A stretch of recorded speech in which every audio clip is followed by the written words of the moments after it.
City of Gainesville's virtual City Plan Board meeting. It is 6:32 on Thursday, June 25th, 2020, and we have a few items on our agenda tonight. First, roll call. If staff could please call the roll. Sure. Aaron Condon. Here. Stephanie Sutton. Here. Bob Ackerman. Here. Megan Walker-Radke. Here. Christian Newman. Here. Thomas Hawkins. Here. And James Blythe. I think he might be connecting maybe.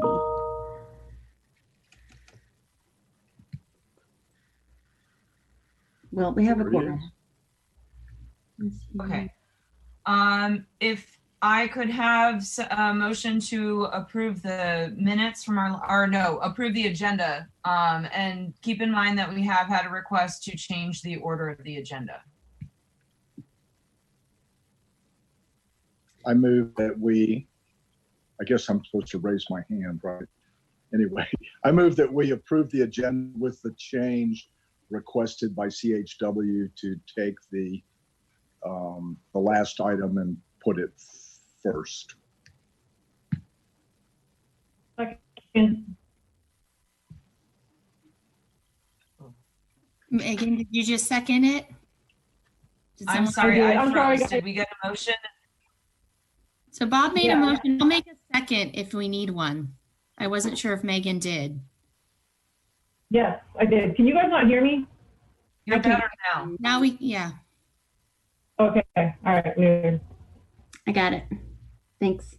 Okay, so we have a motion and a second. All those in favor, I guess I'll go in order. Stephanie Sutton. Aye. Megan Walker-Radke. Aye. Bob Ackerman. Aye.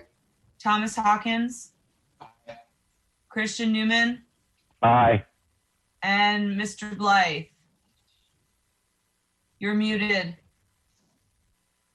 Aye.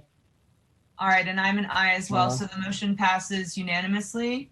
If I could have a motion to approve the minutes of our last meeting from May 28th.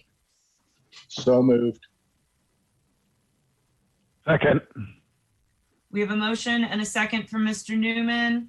Any discussion? All those in favor, I'm going to take roll call. Please say aye. Ms. Sutton? Aye. Ms. Walker-Radke? Aye. Mr. Ackerman? Aye. Mr. Hawkins? Aye. Mr. Newman? Aye. And Mr. Blythe? Aye. And I'm an aye as well. Motion passes unanimously. Moving on, staff, can you please read the announcement into the record for us? Section 30-3.3 of the Land Development Code establishes the Plan Board, including its membership, rules of procedure and functions, powers, and duties. The Plan Board is advisory to the City Commission on most planning petitions. Appeals of Plan Board decisions concerning special use permits are to a hearing officer within 30 calendar days of the decision. See Section 30-3.58C of the Land Development Code. The procedure for an appeal is set forth in Section 30-5. Thank you. Moving on our agenda, we have one item under old business. Can staff please read that into the record?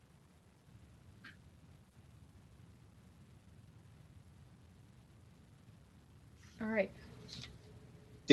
I'm sorry, Madam Chair, did we not rearrange? Did we not move a different item to the first item on the agenda? I believe it's the first item under new business, but we have to take care of the old business first. Or was that not the motion? My computer froze in the middle of it, so.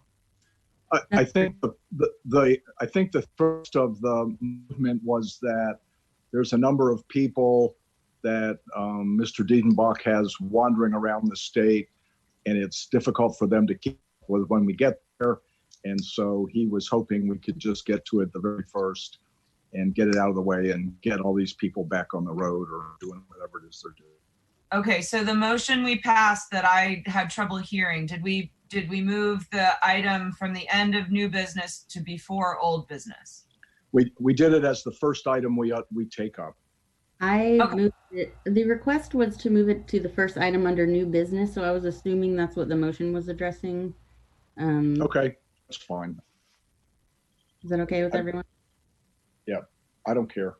I'm just trying to accommodate the request. I'm just trying to make sure we did what we said we did. All right, so let's move forward with old business then, and then we'll make the Mr. Diedenbach's item the first under new business. Alrighty, petition PB-19-132, text change, City of Gainesville, text amendment to the Land Development Code to add single room occupancy residence as a non-residential use in Article 4, along with applicable use standards added to Article 5 and definition added to Article 2.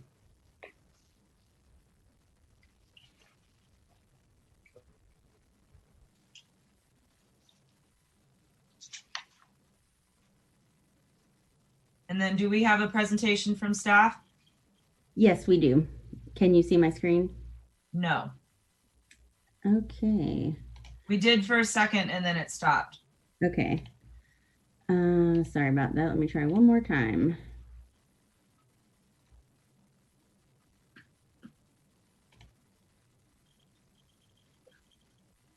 Can you see it? No.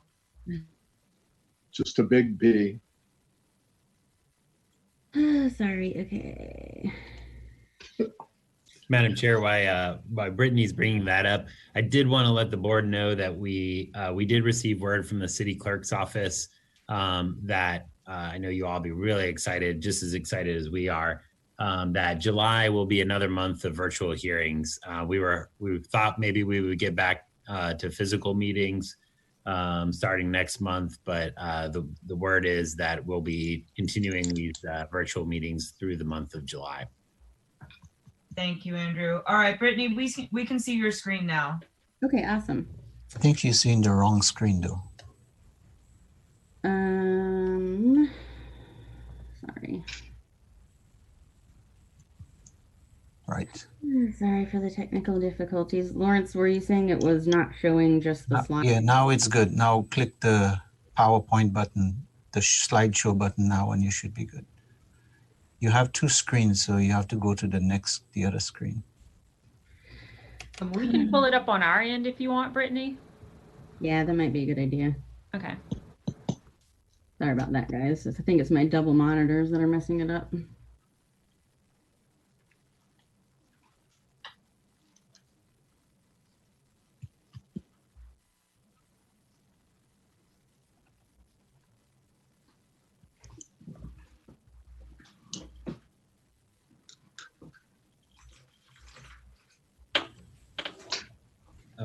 Madam Chair, also just in the interest of sort of moving the agenda forward, if the participants for the first new business item wouldn't mind putting their hands up in the panelists or in the the attendees group. So just so we know who to add as a panelist, if you think you might be speaking to the next item, that'd be great. Thank you.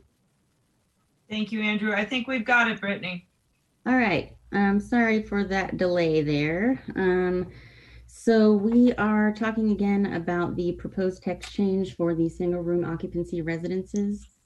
Next slide, please.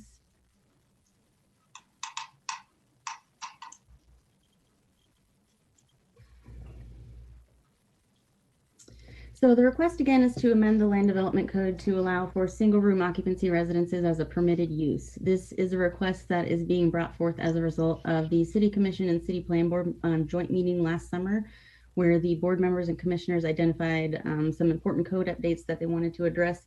This use was proposed by a commissioner as one way to address affordable housing in the city. So this change would amend 3 different sections of the city's Land Development Code: the definitions, permitted use tables, and use standards. The proposed definition has been revised based on the feedback from the last plan board meeting. The revised language defines SROs as a residential use and specifies that guests can be transient or permanent, and that each room is intended for occupancy by no more than 1 family, which is defined in the Land Development Code.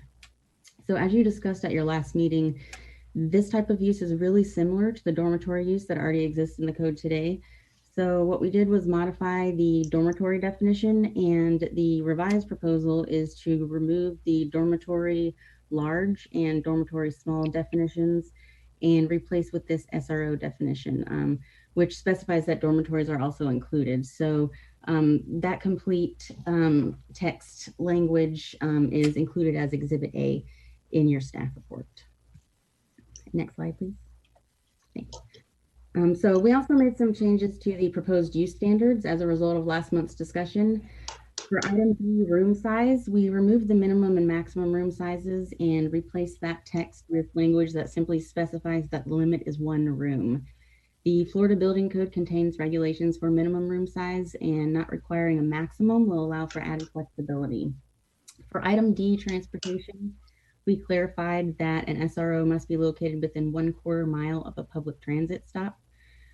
Item G, bathroom facilities, we changed the wording to require that, just to make it a little clearer, we require that bathroom facilities shall be provided either in unit or as shared facilities in common areas.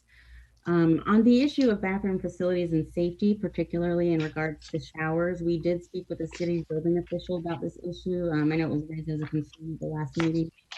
And he did let us know that shared showers are something that is currently allowed in the building code. So we would not recommend attempting to add language to the land development code at this time related to the use of bathrooms and showers for this use. Next slide, please. In regards to density, we wanted to have a discussion with the board, or just get some feedback and direction about how we should go about regulating density. Different options, which I have listed here. So one option, how the code language is written now, is that density would be based on the zoning district for wherever the property is located. So, but a really good point was brought up last month, as to why a developer might choose to designate this type of development as an SRO when there are these added restrictions, and why wouldn't they just call it a multifamily situation? So we kind of started to brainstorm some other ways to classify and calculate the number of rooms. So the second thing that we thought of was the code could specify that the bedroom multiplier is used to calculate the allowable number of rooms. That would be the multiplier that's applied to properties within the UF context area, but it could be written to apply to all SROs. So that formula is 2.75 times the allowable density of the zoning district, or the code could just specify that the development potential is based on factors such as building coverage and setbacks, similar to how a hotel would be permitted. So the review then would consist of evaluating primarily the footprint and overall exterior design of the building, and would allow for as many rooms as could fit, basically. So maybe this could be an incentive for building an SRO development. Next slide. So since we're basing this use allowance largely on existing use of dormitories, most of the zoning districts that this use is proposed for are those that allow for dormitories either by right or a special use permit. But this change would allow SROs by right in all of these districts. So the only district you see highlighted here that doesn't currently allow for dormitories is the warehousing and wholesaling district, but this district does allow for other residential uses. So that was the reasoning behind SROs there. Next slide.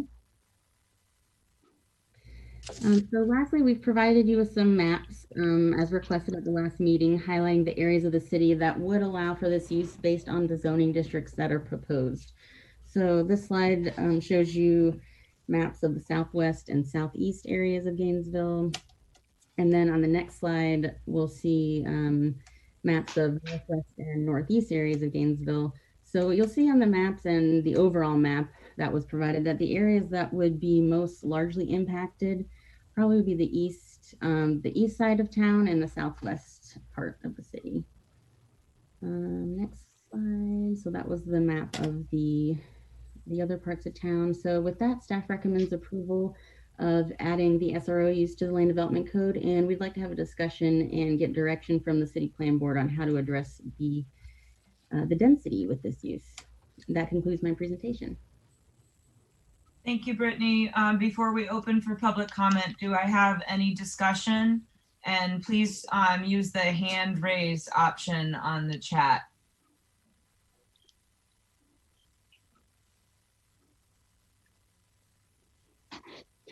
I thought I raised my hand. Okay, go ahead, Bob. I have a couple of issues. I prefer, said the last time, I prefer that we have the maximum amount of flexibility, and I appreciate that we've added a lot more space for them to go into. I'm a little puzzled why we're restricting as a single room if we also are going to expand it to families. It's normally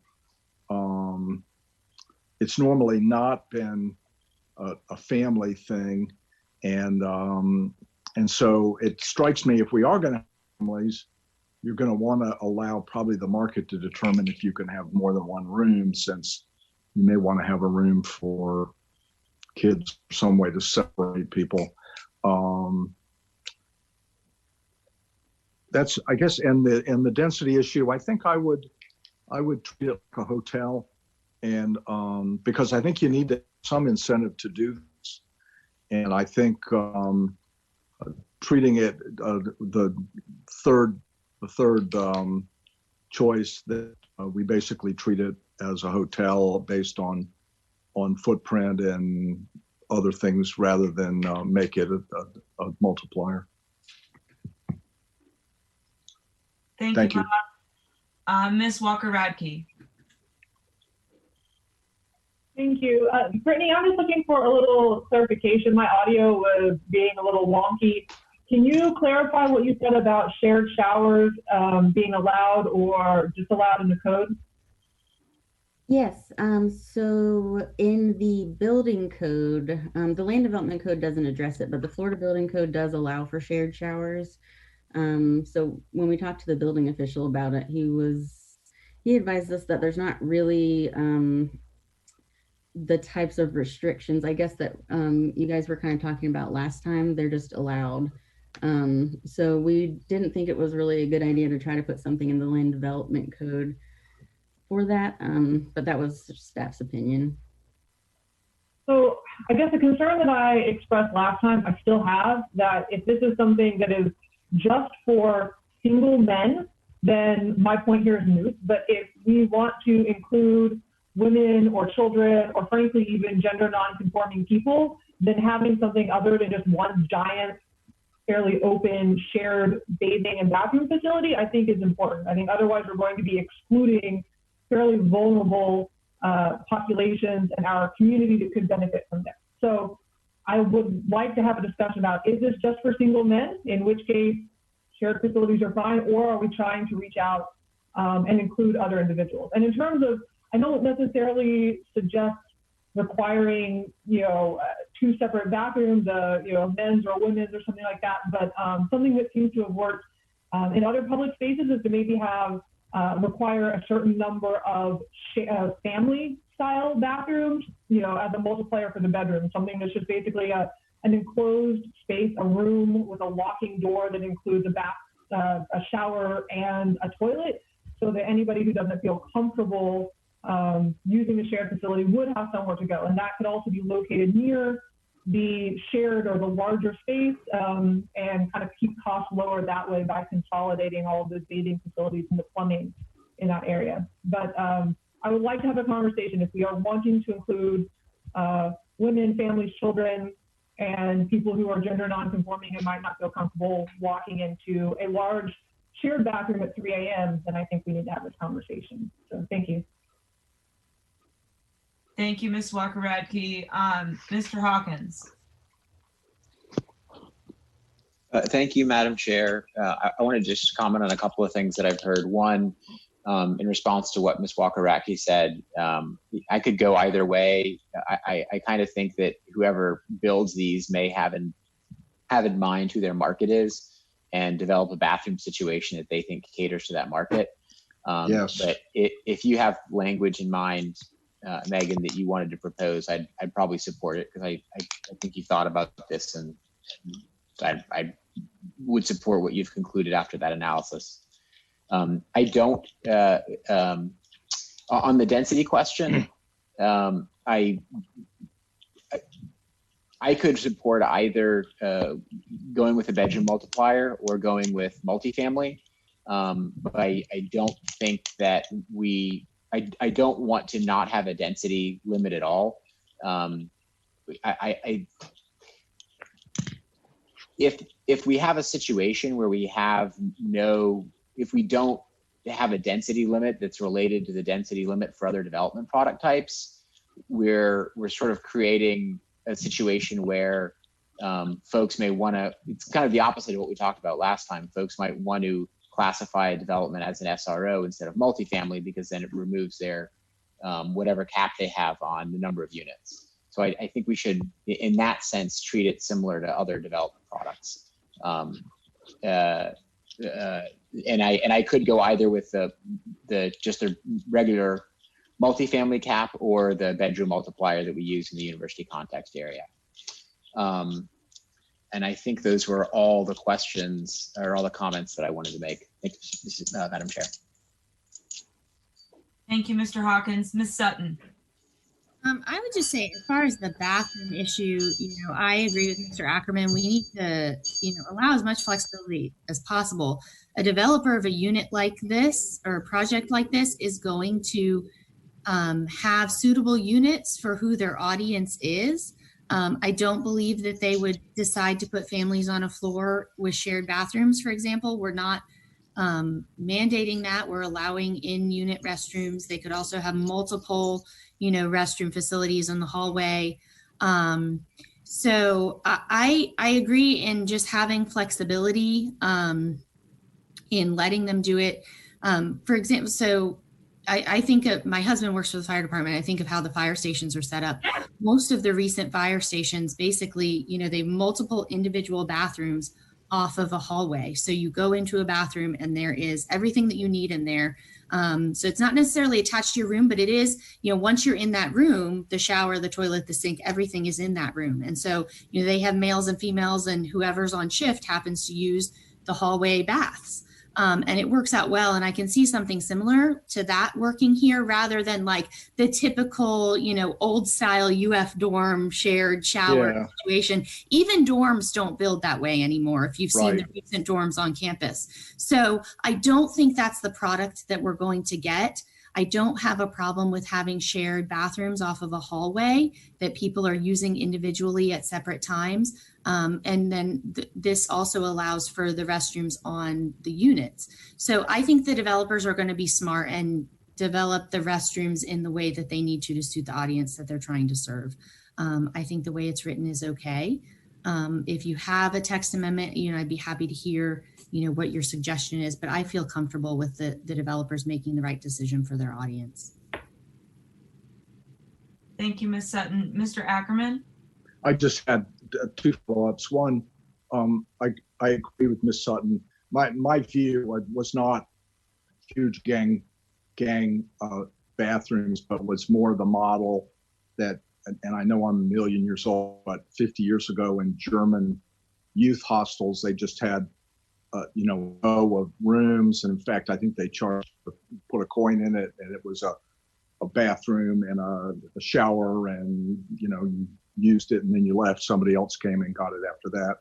And I think that's, again, I don't want to embroider this with a whole bunch of stuff that prevents us from building these, because I think I would like to let a developer look at it and say, I can do this, and I'm not, I don't have Mr. Hawkins' concern about using it without a density limit, because you got to remember that the whole thing still has an income cap on it. So it requires, you may get additional density, but it requires that you still adhere to the income cap. And I think that's the key thing that kind of puts the parameters of what you're going to end up doing. And I don't really like to think of this as being directed specifically at homeless people, because I don't really, that certainly is a possibility. May even be a good idea for some people, but most really hardcore homeless people that we have at Grace still require an awful lot of services. they're going to be in a different situation. Many of them have mental illness and things like that. I'm thinking of this more like people who are entry-level jobs at the University of Florida, or here in town, or single people that either want to save some money or it's in a good location, that kind of thing. That's why I'd like to pretty much let it be a little bit market-driven. Thank you. Thank you, Mr. Ackerman. Ms. Walker-Radke. Thank you. Just to respond to those concerns, I don't want to bog this down in requirements either. But my main issue is that I want to ensure that there is at least one fully enclosed bathroom. I mean, if what both of you described is what the market dictates, that's great. I think that having individual fully enclosed bathrooms that have a shower and a toilet, and once you go in, it's yours. You lock the door, you do what you need to do, you leave. I think that's a great solution. I think it depends on who you're targeting it for. If it ends up being something where it is targeted primarily at homeless people or people who are seeing near homelessness, and a developer goes for the lowest cost, if they're working with a population that doesn't really have any other options, they might go for the least expensive option, which would be sort of a more open plan.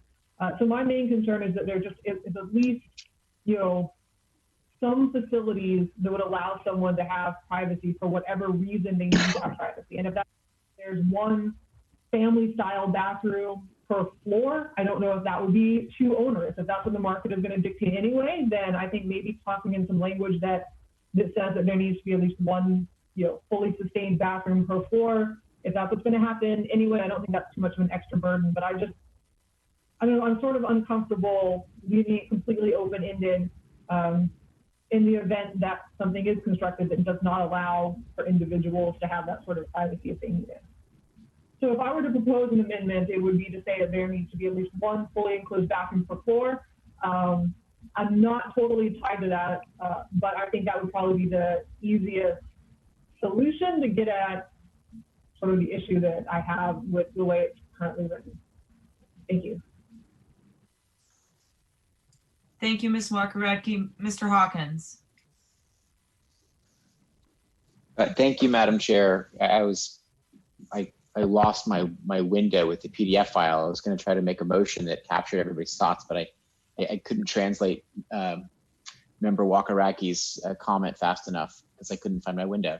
It's the danger of a Zoom meeting. But I do want to, right, it's funny, Bob. I do want to follow up on Member Ackerman's comment about the income cap. I think that's a good policy, and I think it expresses our intent, and I feel good about including it. It's not going to be something that the city is going to practically be able to enforce.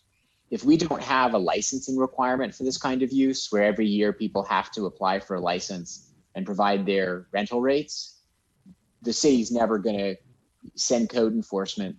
I think it's very unlikely the city's going to send code enforcement down to developments that have been permitted as SROs and check them against the standard.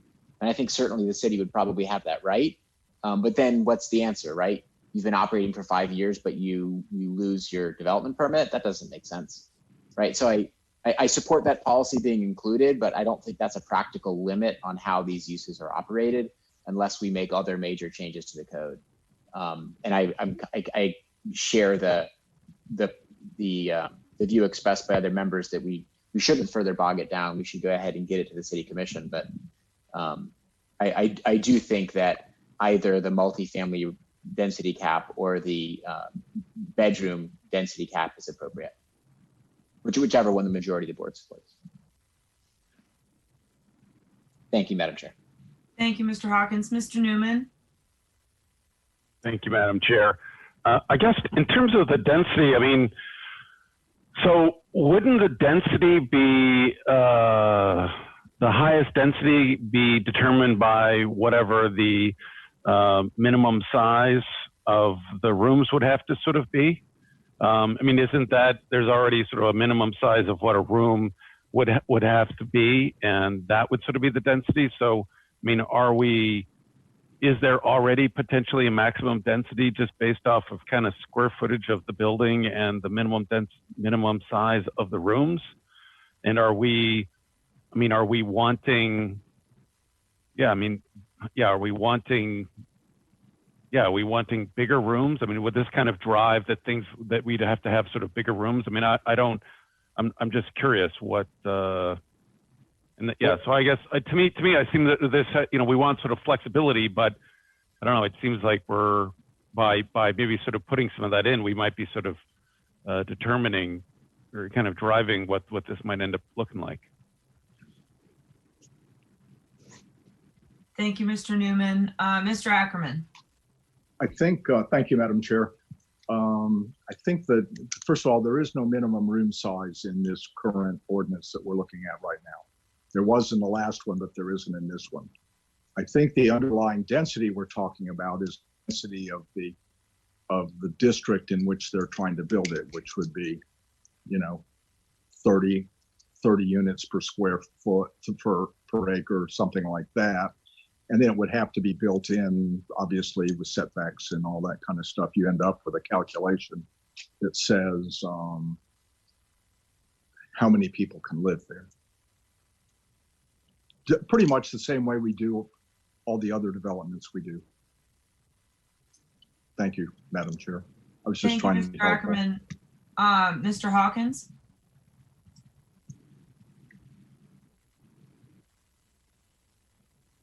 Thank you, Madam Chair. I will make a motion and see where it goes. I think we're waiting for public comment before we make a motion. Right, we haven't had public comment yet. Going to Mr. Newman's point about the minimum room size, I have a question for staff. Didn't you say that there's a minimum size already in the code somewhere else that would define this for us? There are minimum room size calculations in the building code. Okay. Not in the land development code. Okay. All right. Do we have any other questions or comments from the board? All right, seeing none, I'm going to open for public comment. Speakers will be given 3 minutes to comment, and please make sure that you mute the sound on your computer or device and state your name clearly for the record so we don't get an echo. Do we have anyone waiting to make a public comment at this time?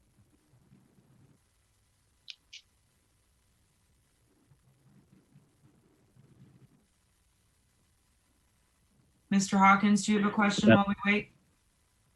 Madam Chair, we do not have any public comment on this item. Okay. All right. I do not have a question. Okay, seeing that there's no public comment, I'll bring it back to the board. I think Mr. Hawkins is ready to make a motion. Thank you, Madam Chair. I move that the plan board approve the staff recommendation and recommend to the City Commission that it adopt the provisions related to single room occupancy with 2 modifications. The first modification is to select the staff recommendation on density based on the bedroom multiplier. And the second modification is to amend paragraph G, which references bathrooms, to require that at least 1 bathroom per floor include a shower, toilet, and sink in a single enclosed room. I'll second that one. All right, we have a motion and a second. Would you be open to a friendly amendment to your second modification? Absolutely. And just say that that bathroom has a locking door? Absolutely. Okay. All right, so we have a motion and a second. Any discussion? Seeing none, I'll take roll. All those in favor, Ms. Walker-Radke. Aye. Mr. Ackerman? Aye. Mr. Hawkins? Aye. Mr. Blythe? Aye. Ms. Sutton? Aye. Mr. Newman? Aye. And I'm also in favor of the motion, so it passes unanimously. All right, moving on to new business on our amended agenda, item number, let me pull my agenda up. So I believe it's petition PB 20-57 TCH would be our first petition in the record. If staff could please read that in for us. Yes. CHW Inc. applicant text amendment request to reinstate wellfield protection special use permit issuance criteria, allowing the use of underground storage within the tertiary Murphy wellfield zone. And do we have a presentation from staff? We do, Chair. Let me start sharing my screen really quickly. Can you guys see my screen? Yes, we can. Yes. Awesome. Well, good evening, City Plan Board members. For the record, my name is Juan Castillo. I'm planner for the Department of Sustainable Development, and I am presenting item PB-20-57.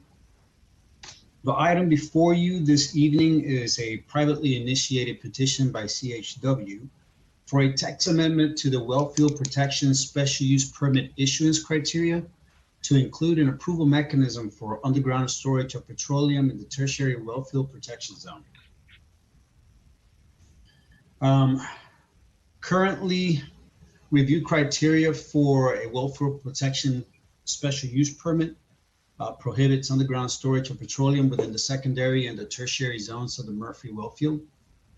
However, prior to the 2017 LDC update, language within our Land Development Code exempted underground petroleum storage as a criteria for review for the issuance of wellfield protection special use permit. Staff did not find any record that the omission of this exemption in our current LDC was intentional. Furthermore, there is no record of this change coming before the board or being approved by the City Commission. Therefore, staff believes this omission was a clerical error. The proposed language would amend the wellfield protection the wellfield protection special use permit issuance requirements to include a mechanism that would allow approval of underground storage of petroleum, and that would be subject to review by GRU general manager or his or her designee. The Murphy wellfield zones are located primarily on the northeast part of Gainesville, with some portions affecting the northwest part of Gainesville. If the proposed text change is approved, it would have an impact on 6,073.5 acres, which is about 14.7% of the city. Currently, there are 9 gasoline stations with underground petroleum storage within the tertiary zone and 3 within the secondary zone. Staff has connected, discussed, talked with Alachua County Environmental Protection Department and also with GRU, and has received support from them for this text amendment. Letters of this support can be found in your packet. Therefore, staff is recommending approval of the text amendment before you. Thank you, and I am here for any questions that you may have. Thank you, Mr. Castillo. Do we have any questions from the board before we open for public comment? For Mr. Castillo, before we go to the petitioner presentation or public comment. Seeing none, does the petitioner have a presentation?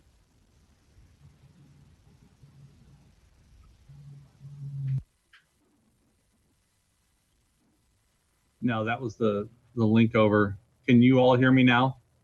Yes, we can. Yes. Okay, very good. Thank you. And I appreciate greatly you allowing us to present this item early. I will do the shortest PowerPoint in the history of Jerry Diedenbach, which is 1 slide. We're requesting that this language be reinstated. We were in the process of helping with the relocation and modernization of a fuel provider in the city of Gainesville. We were ready to come to you for a special use permit, and it was noted by the very adept Mr. Castillo that the language had been changed. We worked with Andrew and Sean in the attorney's office. No one could figure out how this got changed. They called retired Ralph Hilliard. They called O'Neillia. Nobody could figure out how this was changed. So then we took it upon ourselves to contact Gainesville Regional Utilities, who has a say in this, and also Alachua County Environmental Protection Department. As Andrew stated and Juan stated, nobody knows how this happened, but there is a process in the city of Gainesville that will allow you to apply for a special use permit, but there's contradictory language in the actual mechanism there. So we are merely asking that you reinstate the language in there. Gainesville Regional Utilities and their general counsel have reviewed this and are recommending approval, as is Alachua County's Environmental Protection Department. So we've been waiting quite a while, and we're glad to be here tonight and hope that you will approve the reinstatement of the language back into the code. Thank you. Thank you, Mr. Diedenbach. Does the board have any questions for Mr. Diedenbach? Seeing none, I'll open it to public comment. Do we have anybody on the public hotline who wishes to comment? No, Madam Chair, no calls at this time. All right. Just in case the call comes in, we'll leave it open for a second. In the meantime, if anybody on the board is prepared to make a motion, we can move on.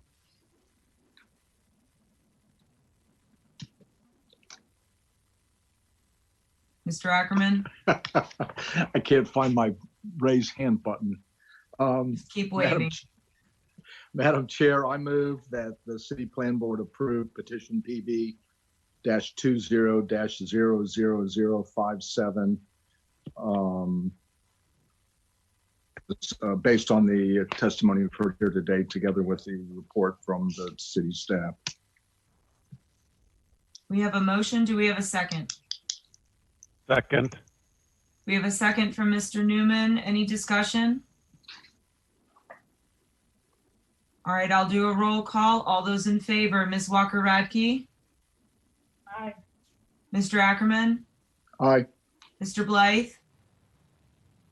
Aye. Ms. Sutton? Aye. Mr. Newman? Aye. Mr. Hawkins? No. And I am also an aye, so it passes. How many of us are there? 6-1? Yeah, that's right. All Thank right. you very much. Have a good evening. Thank you. Okay, moving on to our next item in the agenda. Could somebody please, from staff, please read in petition PB-20-11 SUP? Yes. CHW Inc., agent for Tower Road Investment Group. Special use permit for a fueling station with 12 fueling positions, convenience store, and car wash located northeast quadrant of Tower Road and southwest 17th Road intersection.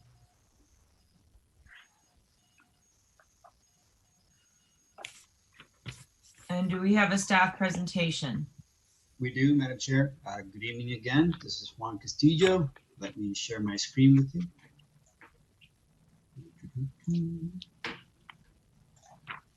All right, can everybody see my screen? Yes. All right. Beautiful. Well, for the record, again, I'm Juan Castillo. I'm presenting item number PB-20-11. The item before you this evening is a privately initiated petition by CHW for a special use permit to allow for an automotive fueling station with a car wash in MU2 zoning district, along with an additional 6 fueling positions for a total of 12 fueling positions.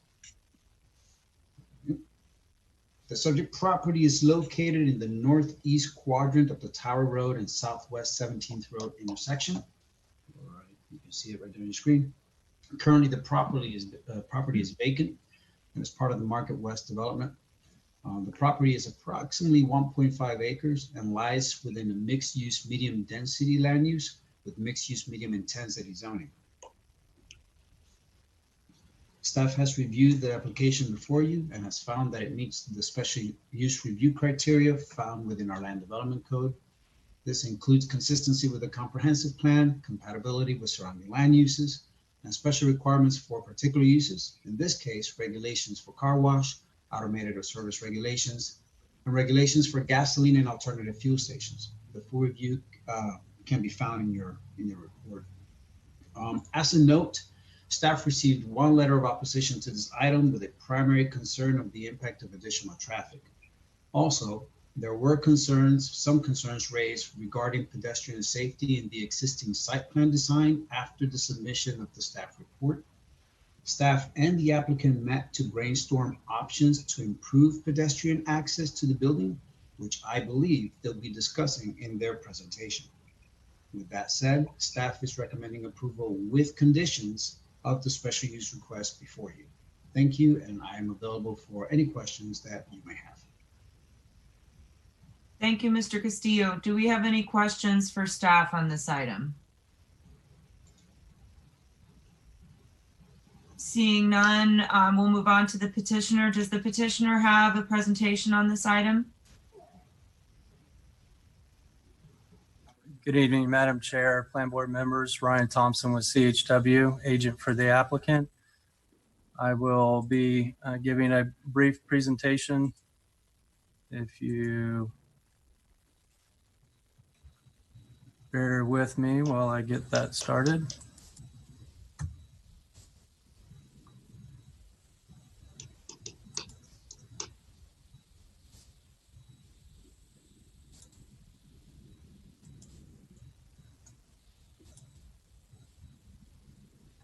Are you able to see the presentation? Yes, we are. Okay, wonderful. Good evening again. Tonight we're here seeking your approval for the Markets West special use permit, PB 20-11. The special use permit application is for a fueling station, 6 additional fueling positions, and a car wash, with the intent of constructing these facilities and the associated infrastructure. We held a neighborhood workshop in December that was properly advertised. As you see here, we had 5 participants at that workshop. Some of the discussion items talked about access to the site, traffic generation, connection to the rest of the development, which I'll go into detail, and kind of the customer market. One of the neighbors stated that she was actually excited that she would have a convenience store that she would be able to walk to. And we also talked about connectivity. As I'll show, the site does connect via 17th Road. It connects Tower Road to Southwest 20th Avenue. That'll help with traffic. And also the planned connection with 8th Avenue, connecting Tower Road and 20th Avenue. We actually held 2 neighborhood workshops. Since the 6-month deadline expired prior to submitting the SUP application, we held a second workshop. From January to June, we've been working with staff and coordinating the design. And as Mr. Castillo mentioned, even as of this week, have been working to ensure that this site is safe and functional. And we're pleased with the product that we're bringing before you this evening. As you can see, there are both neighborhoods and a school to the west of Tower Road. The site is one of 4 out parcels on Tower Road. 17th Road is this blue line that connects, that's actually now fully functional and connects Tower Road to 20th Avenue. A little history of the project. This is overall 157 acres that was voluntarily annexed into the city in 2016. In 2017, the city commissioners approved the future land use and zoning designations for the property. And it allows for a mix of uses, including commercial, retail, office, medical uses, and single family and multifamily uses. And construction started approximately 2018 and is still occurring today. In the onset, we looked at the site overall as a whole and prepared this master plan. This is something that we've been sharing throughout the process. And it really gave us a sense of scale and how the site could be developed and function together. What you see along Tower Road to the west here is future commercial. As I mentioned, this is The site is one of 4 outparcels. To the east, the remainder of this portion is planned to be an office complex. To the south is more medical type uses, and North Florida Regional Medical Center is there today. North of that is a power line easement that traverses the entire site. North of that is a planned area for a multifamily apartment complex. The remainder of the site is single family, and you see some of that development already today.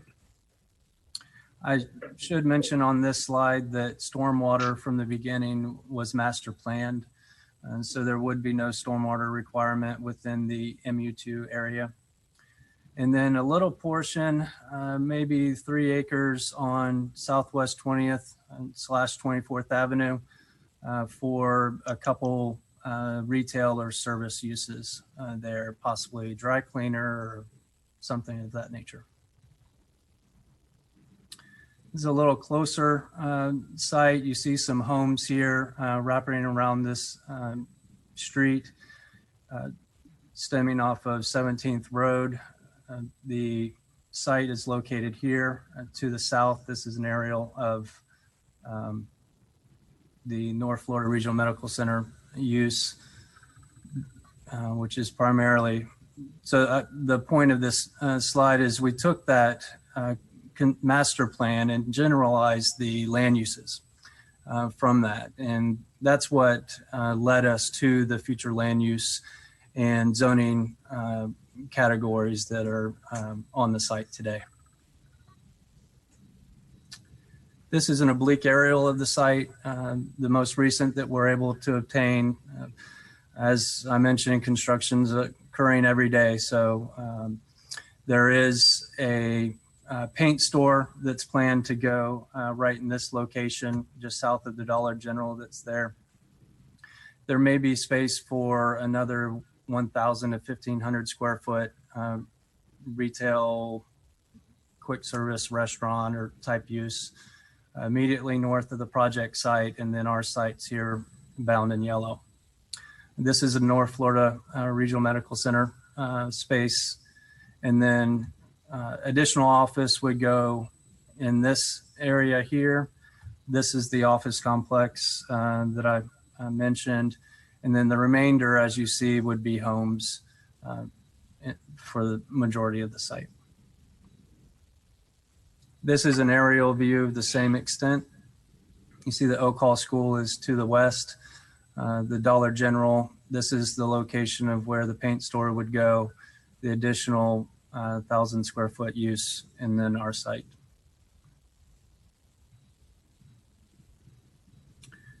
The current future land use is mixed use medium, and the zoning is mixed use 2. The fueling station and convenience store and car wash are permitted via special use permit in the MU2 zoning district. The conceptual layout that we shared at the neighborhood workshop is shown here with the buildings, circulation, and those type uses. As you can see how closely this resembles the actual layout that we've proposed in the SUP master plan. We have a single driveway that is located on a frontage road that is accessed via 17th Road, and I'll go in a little more detail about the decision there. And then circulation around the site, which I'll go into more detail. And then the uses that we're requesting for the special use permit, including the fuel pumps and the car wash. I don't intend to read each one of the special use permit criteria, but I would like to cover a few of these in detail, if I may. We are consistent with the comprehensive plan and land development code as demonstrated in the application materials in this presentation and confirmed by staff's report and recommendation. There are no adverse effects with respect to health, safety, and welfare. The adjacent uses are non-residential and they're compatible with this use. There's appropriate access to the site for both pedestrians and vehicles. The site is surrounded by sidewalks and crosswalks are provided to the building from the street. There are appropriate buffers around all sides of the site that I'll show you for screening of parking and fuel pumps. And the proposed fueling station will support the uses in the area as highlighted by one of the neighborhood workshop attendees. The site layout puts an emphasis on mobility and function, as I'll show in more detail later. The Land Development Code regulates noise, glare, etc., and I'll demonstrate how that is occurring on site. We address those specifically for each of the proposed uses, the car wash and the fueling station. Let's see, future slides will demonstrate the loading and refuse area, so I'll cover that. Site has adequate public facilities that are currently serving adjacent uses. And the type B buffer with the 4-foot privet type hedge will be located along the north, east, and south, as well as a 9-foot buffer along Tower Road. The site is surrounded by non-residential uses. As you saw, it was master planned overall, and so that was intentional. And I will go in a little more detail about the car wash and fueling station uses. I've listed them here. I would rather show these graphically, so I'm not going to go through the detail of these 2 slides, but they are here for reference. I would like to speak to the next few slides that do cover all 13 of the fueling station criteria. All the fuel pumps and islands are greater than 15 feet from the property line. In fact, they range from 75 to 95 feet. The fuel pumps are located to the rear of the building. We did propose a single driveway that has implications on the site circulation. We've done a number of fueling stations. Most of them have cross access of the site that make the flow for the fueling truck in particular and deliveries much easier on the site. And I'll go into more detail about that in a second. And cross access is via the frontage road that accesses all 4 of the out parcels on Tower Road. The glazing will meet the minimum 25% at the pedestrian level. Public entrance, there are 2. One is located at the corner of Tower Road and 17th Road. There's a second entrance interior to the site. Off-street parking is to the rear or side of the building. The canopy height will have a maximum 15-foot clearance. Perimeter buffers, as I've mentioned, are on all 4 sides of the property. The site is not adjacent to residential uses, so the dumpster location and car wash will have no impact on adjacent residential uses, as there are none. The convenience store is required as a component of the fueling station, so we've obviously included one here. I've held this one to a slide of its own. We have taken a close look at the on-site circulation. Pedestrian safety is a primary concern when you have a variety of potential conflicts. This has led to a single driveway at the north. It's isolated from where we feel the most pedestrian activity to and from the site would occur. But it's also presented challenges to the fueling truck in particular on the site. A drive aisle is proposed between the building and Tower Road We understand that this is not an ideal situation for pedestrians that may access the site from Tower Road. However, there's a guaranteed pedestrian activity between the canopy and the building that will occur on a regular basis. And we feel that locating a driveway between the building and Tower Road will significantly improve the safety of pedestrians on site. We have looked at this closely and have consulted both the future tenant and we've maintained the driveway. The driveway aisle is intended for service vehicles only. That includes fuel or goods and trash only. We don't see this as a drive aisle that's regularly used by patrons. If a patron comes to the site, the only reason that they would use that drive aisle is if the side they chose to park on was full. Otherwise, the drive aisle would not be used except for the limited times that a fuel truck or trash truck or delivery truck came to the site. So we don't feel that their pedestrian safety would be at a significant risk here, as the use of it would be limited versus interior to the site where pedestrian traffic would be much more frequent.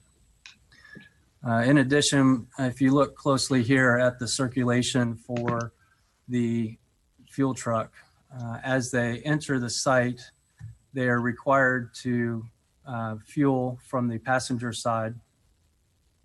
When the vehicle finishes unloading the fuel, it would continue in a straight path. This is the safest movement for the fuel truck.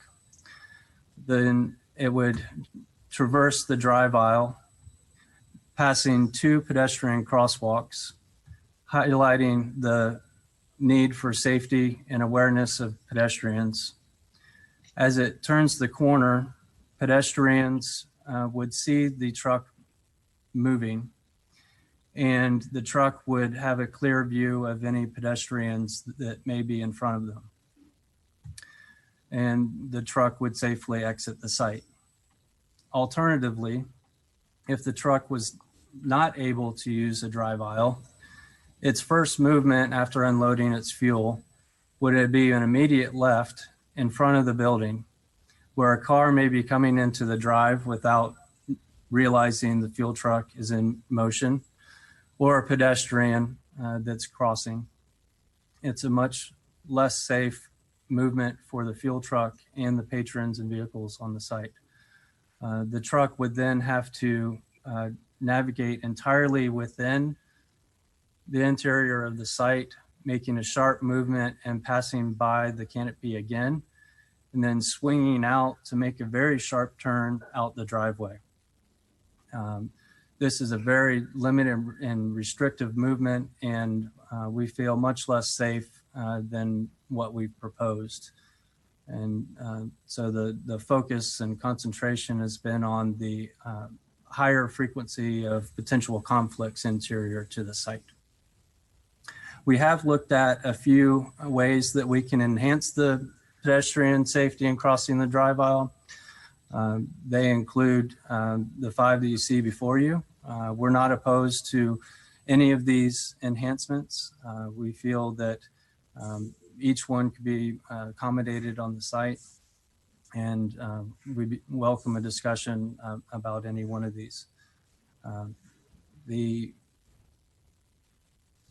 A rendering of the proposed site is here, looking from the roundabout at Tower Road and 17th. Again, the potential pedestrian enhancements are here. We have looked at relocating or narrowing the drive to a minimum of 20 feet to reduce the distance a pedestrian would have to travel. We looked at changing the color and material of the crosswalk to enhance visibility, raising the crosswalk to slow traffic, and shifting the crosswalk to the north, which was a recommendation of the Department of Transportation and Mobility to give the vehicle driver more time to react if there is a pedestrian within the crosswalk. We also are not opposed to signage that would limit the drive aisle to only allow fuel, goods, and trash vehicles to access that drive aisle. And in addition, we looked at adding a crosswalk to 17th that would allow pedestrians coming from the east, which may be more prominent or predominant than from Tower Road, to safely access the building. So based on this presentation, our application, the staff report, and the application materials, we feel that this is consistent with the comprehensive plan and land development code, specifically the 3 sections before you that I've covered this evening. Staff has recommended approval, and we humbly request your approval of PB 20-11 SUP. With that, Madam Chair, I do conclude. I'm welcome to answer any questions that you may have. Thank you. Do we have any questions for the petitioner from the board? Mr. Hawkins? Thanks, Madam Chair. I was just wondering if Mr. Thompson could address the site selection for the dumpster. I know they picked the location in the front of the building. Why is that? Why is the front of the building a good spot for the dumpster? How is it being screened? What kind of enclosures proposed? That sort of stuff. It's Madam Chair, if I may respond, it's a concrete block, architecturally compatible structure with doors that will remain closed. It's primarily located where it is because of functionality of the site. If I were to share my screen again, the northwest corner of the building is where the service door is. That's where goods would come in and out of the building. And that's where it's anticipated that a employee would take the trash out. And it's the safest and closest location for that route. Thank you, Mr. Thompson. Mr. Newman? Yeah, thank you, Madam Chair. I was looking to see if there'd been any sort of participation from Oak Hall. I mean, have you gotten any feedback from them on this? Any concerns from them? From the beginning of the overall development, Oak Hall has been included. We coordinated with them on the roundabout. They have not been opposed, to my knowledge, of the fueling station whatsoever, or any other uses that we've proposed throughout the process. Thank you.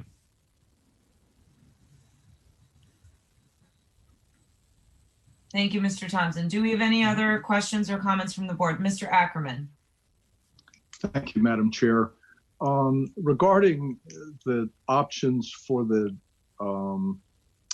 drive aisle, as you call it, that runs in front of when you describe those as options, those are things you're willing to do or you're going to do? We're open to including any of those. We haven't proposed or committed to any of those. Those are, frankly, a new discussion. We did include a crosswalk in our application, but we understand that there may be some concern for the drive aisle between the building. Even though it's allowed by code, we do want to share that we are open to any of those options. Yeah, thank you. Ideally, for me, the building would be pulled up to the sidewalk. I understand the limitations you've done, and I actually kind of and a little bit enthusiastic about having the single access that's not off of Tower Road. I would be in favor of almost all of the options you have. I very much would prefer that we narrow that so that it's not, I don't know what it is currently, but I like the idea of it being 20 feet. Obviously, anything that makes a crosswalk more prominent, I'd be in favor of those two. I don't remember what were your other options. I don't recall now. But the one I think is important is that we narrow it. I think that'll limit the number of people that, I guess, stray in there.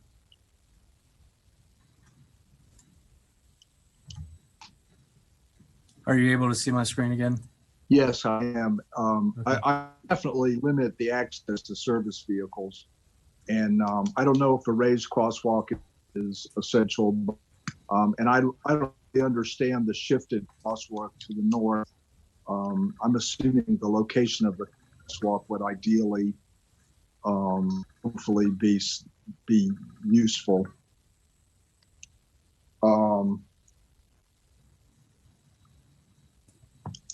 So anyway, I guess I would add a sign that limits access, and I would be in favor of doing whatever is necessary to accentuate the crosswalk and narrow the drive aisle. Thank you. Thank you. Okay, do we have any other comments or questions from the board? Seeing none, I'm going to ask if we can open for public comment. Mr. Schooler, is there anybody on the line? Yes, ma'am. We will have two callers at the moment, and the first should be Ms. Shauna Johnson. Ms. Johnson, if you're there, please go ahead. Hi, everyone. Thank you. My name is Shauna Johnson. I'm a lifelong resident of Gainesville. I would just like to suggest maybe looking into the possibility of expanding the convenience store offerings. Those communities that you are building in, like Linton Oaks, Tower Oaks, and such, currently don't have easy access to grocery stores, especially those that are limited in their ability to get transportation. So I was hoping that maybe we could discuss the possibility of expanding the convenience store to offer other things other than just soda and, you know, the usual convenience type fare, I guess. That was just my suggestion. Thank you so much for your time. Thank you, Ms. And Johnson. Madam Chair, our other speaker is Tracy Miucci. Ms. Miucci, if you're there, please go ahead. Hi, thanks for letting me speak. My name is Tracy Miucci, and I am an Alachua County public housing resident. I used to live on Southwest 20th, so like Ms. Johnson spoke, I also wanted to just ask about the possibility of making this a large-scale convenience store with more food options. It is really hard in those neighborhoods, really to the east along Southwest 20th to the I-75 area, including the, I think it's the Southwest, I can't say it, the Swag Center. Majestic Oaks, Linton Oaks, Tower Oaks, those areas have a real problem getting to. So if there's a way to make the convenience store bigger, I think that would be a big asset to the community. The other thing is I really like that you're taking such care with the traffic. The traffic around there is horrible. I've actually seen someone killed on Southwest 20th. So I think it's very important and I applaud that. I'm wondering if this is all new to me. So the developers and their presentation, it sounds really reasonable and hopeful. Like I really like that you're targeting affordable housing and low income needs. It's great to see. So if it's possible, as a goodwill effort, you might want to look into improving crosswalks even a little further east along Southwest 20th and a little north on Tower Road. Otherwise, it's nice to see a project like this. It seems like you all really care about the people. So thanks for letting me speak.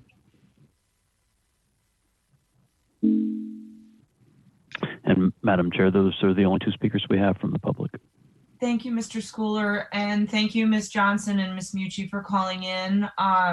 Would the petitioner like to speak to either of their concerns about the offerings in the convenience store, or what style of store that might be, and how you come to where you are on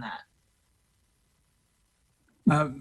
Madam Chair, I would just like to mention that, I think this entire project has been master planned, and this is a piece of that that's been planned from the beginning, and the crosswalks and stuff like that we can control at this time on our site. We do support and will encourage crosswalks in other areas. We'll also discuss with our client what their offerings are, and I think that they have heard the community speak to the need for a larger variety of offerings within the community. But that I conclude out. Thank you, Mr. Thompson. Mr. Schooler, do we have any more public comment?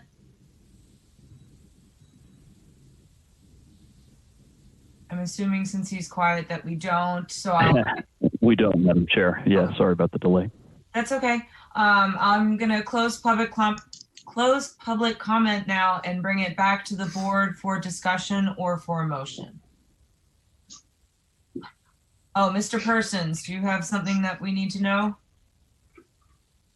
I don't know if I would go that far, but I did want to just maybe get a little bit of clarity from the applicant's design. Is there any way we can pull up the rendering real quick?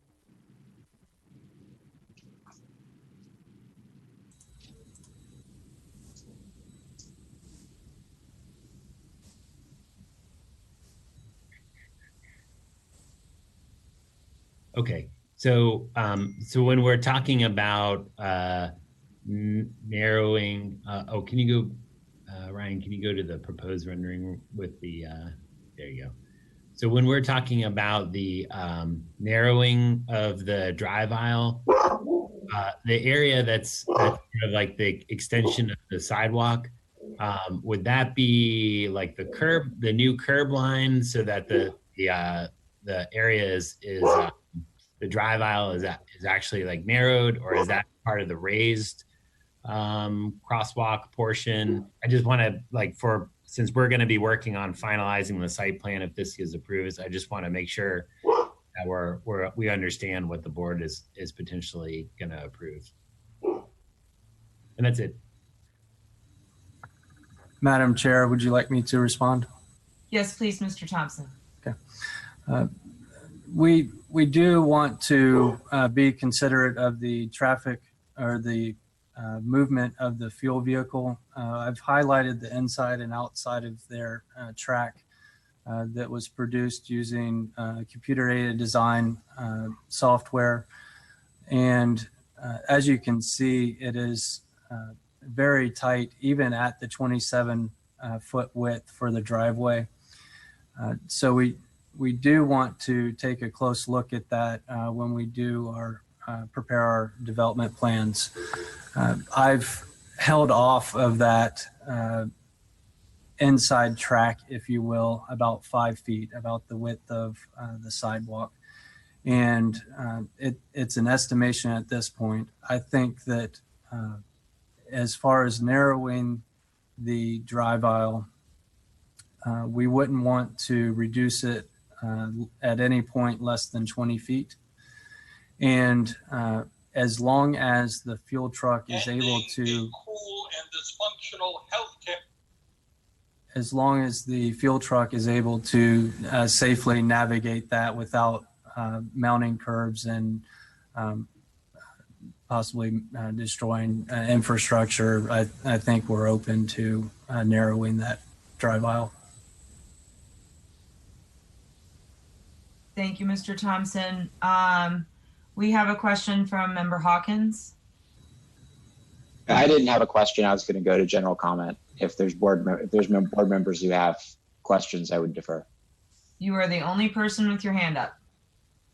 Oh, well, then I have lots to say. I want to talk specifically about the criteria that we're supposed to use to evaluate special use permits for gas stations. And then there's a couple that I want to go through. And then I want to talk about the context of the location and the proposal. And then I want to give my personal opinion as to what I think that means in terms of how we need to vote. So specifically looking at the criteria, we have special use permit criteria for gas stations in 2 places in the code. The first one is in section 3.24, which is the general special use permit criteria. And I want to read excerpts from one of them, and you all would like to follow along. It's paragraph G. It says there's adequate provision for refuse and service loading areas, and these areas must be reviewed for access, screening, and location on the site. So we need to pay particular attention to where the refuse area is, where it is on the site, and how it's screened. The other thing that we need to consider, if you go to section 5.24 of the code, there is additional criteria for gas stations seeking a special use permit. And one of the criteria, it's C8 in the code provision, is that C7 in the code provision is that pedestrian and bicycle access shall be provided from the sidewalk to the retail and restaurant facilities in the site. Right, so we've got to be able to get from the sidewalk into whatever this principal convenience and restaurant use is. So, and a little bit about the context here.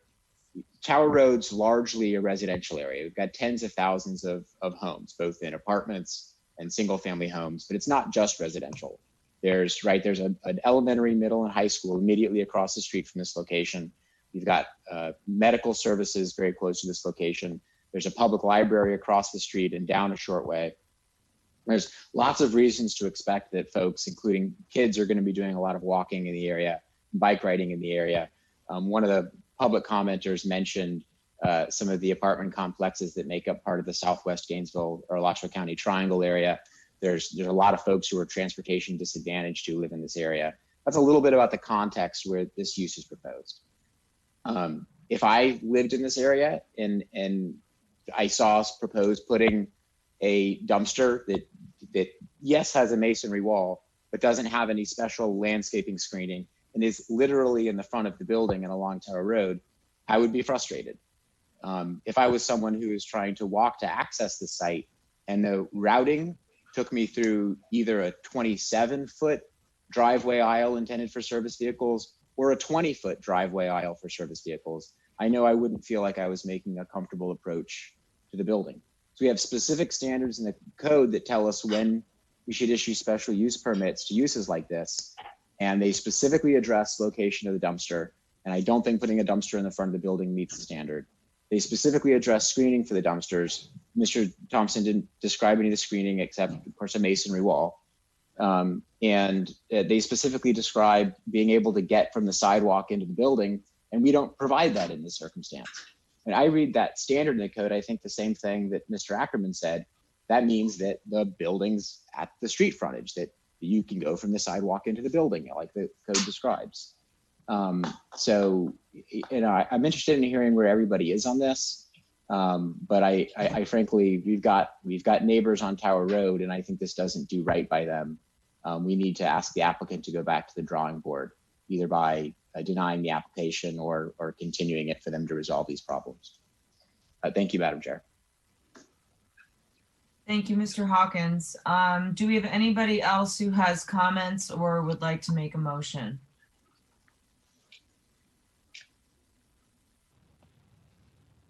Mr. Blythe? I wonder if we could talk a little bit about the potential for landscape screening at that dumpster. I don't know if that's something that we can ask the applicant to find out how much room is there available for landscaping. Would landscaping be allowed to screen the dumpster? I would specifically like to know that for the dumpster. And then that's probably a start.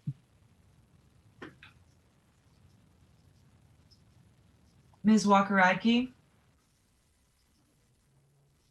Might want to give the applicant a chance to answer Mr. Blythe's question, because my comment has to do with the driveway. All right, Mr. Thompson, would you like to address, or Mr. Diedenbach, would you like to address Mr. Blythe's questions? Absolutely, Madam Chair. Can you hear me okay? Yes, we can. Okay. Ryan's computer did a reboot right now, and it's restarting, so I'm happy to hop in here and cover for him. And I have the presentation open off of our network too. In response to Board Member Blythe's comments, absolutely, that landscaping can occur along that northern portion of the property. As Mr. Thompson showed in there, there will be perimeter buffer landscaping around that, and the actual structure will be built of a synonymous material as the building, so it will architecturally match. It's in that location to specifically be furthest away from where pedestrians are, and also to make sure that the staff in the building have easy, close access to it, since it is a frequently used feature, but not someplace that could be a area where somebody might harbor themselves or hide behind. So we can certainly do that. Any of the conditions that Brian had placed up there in slide 23, and I can throw that up there too, any of those conditions are amenable to us. We feel really strongly about the need to keep the drive aisle there, mainly because we don't want to have all of the access occur in the front of the property. And I am putting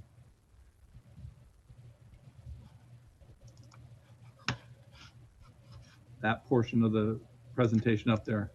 We feel that it's maybe. Let me stop the share and restart it here.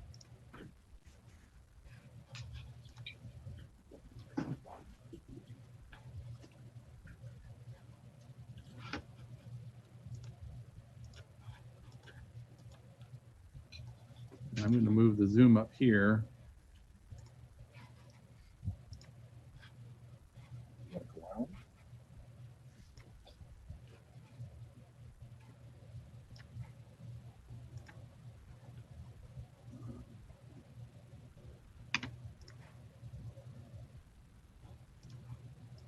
There you go. You should have the screen there. Yes. If we do as was discussed by Member Ackerman and Member Hawkins, then we are forcing all of the vehicular access to occur in and around that canopy the entire time. We felt like the better alternative was to make the western portion of the property here merely a service access drive, which is often called the back of house in retail and service type orientations, so that when food, beverages, dry goods and supplies, as well as fuel are brought to the site, which generally will happen early before operating hours, that actual action and that motion is segregated from the daily pedestrian vehicular access that happens here when people are coming to the site to fuel their vehicle or coming here to eat. So while all of these are conditions that we would like you to consider and add to the application because we feel it enhances the application, moving the building to the far west will only concentrate all of the traffic as well as the delivery and circulation traffic in the same area. We feel that it is a safer alternative to remove those service vehicles to a service-only drive lane and then keep the customers and pedestrians here or along the sidewalk and along dedicated crosswalks. Thank you. Thank you, Mr. Diedenbach. Ms. Walker-Radke. Thank you. So my question, I'm going to ask you about moving the drive again. I think it's also kind of unfair to call back of the house the side of the building from which we are going to be encouraging pedestrian access. If that's the back of the house, that's sort of a conflict on its own. And sorry, we got a cat. Always a digital meeting. So my question is, you talked about a conflict in the front of the facility if we were to move the building to the west. But if we do actually move the building, you had a 27-foot drive plus some additional landscaping on that side. That would then be available for the side of the facility that is near the pump. And have you considered using that additional space to make the drive more accessible for the fuel trucks? Also, to your point about, the delivery vehicles and such are going to be in the morning, that actually would seem to lend itself to allowing there to be that traffic, to allow the delivery vehicles to use the same sort of driveway access as your customers, because from what you said, they're not going to be doing that at the same time. If your delivery and your trash pickup are going to be occurring early in the morning, that's when you're going to have a minimum number of customers presumably using the facility. So I'd just like to hear a little bit more about the possibility of shifting the building to the west and then using that additional reclaimed space to rework the drive for the fuel trucks. Because while I really appreciate what you all have done with regards to locating the fuel pump and the car wash away from Tower Road, the fact that there's just going to be a big expanse of pavement and a driveway that pedestrians are going to have to cross, I'm just not happy with that. It doesn't agree with our code, and it also doesn't really encourage the sort of pedestrian use that we're trying to encourage. And it sounds like that the neighborhood needs, especially since it sounds like there are a lot of people who are transportation limited who would be using the facility as pedestrians or cyclists. Thank you. Okay. Thank you, Madam Chair. When I used the term of art for back of house, I was merely implying that the area where goods and supplies are brought in, the back of house is actually not along the facade of the building. It's here on the north side. So similarly to the fuel tanks and the fuel delivery here being on kind of an interior side, the actual load-in doors for food and beverages and other supplies would occur here. It doesn't occur on this side, so I didn't want to misrepresent that to Ms. Radke or the board. They're not taking deliveries along the facade. The front door of the building is actually here toward the roundabout, toward the prominent intersection. As far as the conflicts, fuel trucks generally deliver early prior to those hours that are the AM and PM peak hours of the day. But if supplies are needed throughout the day and they need additional bread or they need additional food brought to the facility, there's nothing that would say those wouldn't occur during the daytime. So making a dedicated service lane here so that a delivery truck could stop here and not impede the flow of this area if it took them 10 minutes or 15 minutes to offload food. We still feel that this is probably the best option to reduce congestion within the site, and having it occur here in this northern portion it is probably the best alternative. Otherwise, it would force the truck to try to make a really dangerous hammerhead type turn and back up there. And then it really severely limits the ability to access the dumpsters if we slide the building there. It's a very tight site in the fact that this doesn't have cross access. It's designed to function off of an access road with the entrance as far from the intersection of 17th as possible. So we really wanted to try our best to keep the more utilitarian uses of delivery and service of the site away from where the patrons and customers are here, kind of creating two zones, if you will, realizing that sweep movement would happen within a few minutes, and then those vehicles are off the site, and it's really there for the patrons and clientele. Thank you. Can I add a really quick comment? Go ahead. Thank you.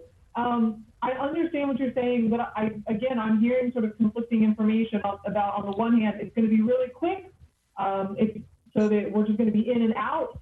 And at the same time, that it still requires this dedicated drive that really is in conflict with our design standards of wanting to have buildings right up against the sidewalk to encourage pedestrian use. So I would just really like to see some sort of schematic that shows what the alternative might look like if the building were moved all the way up to the sidewalk.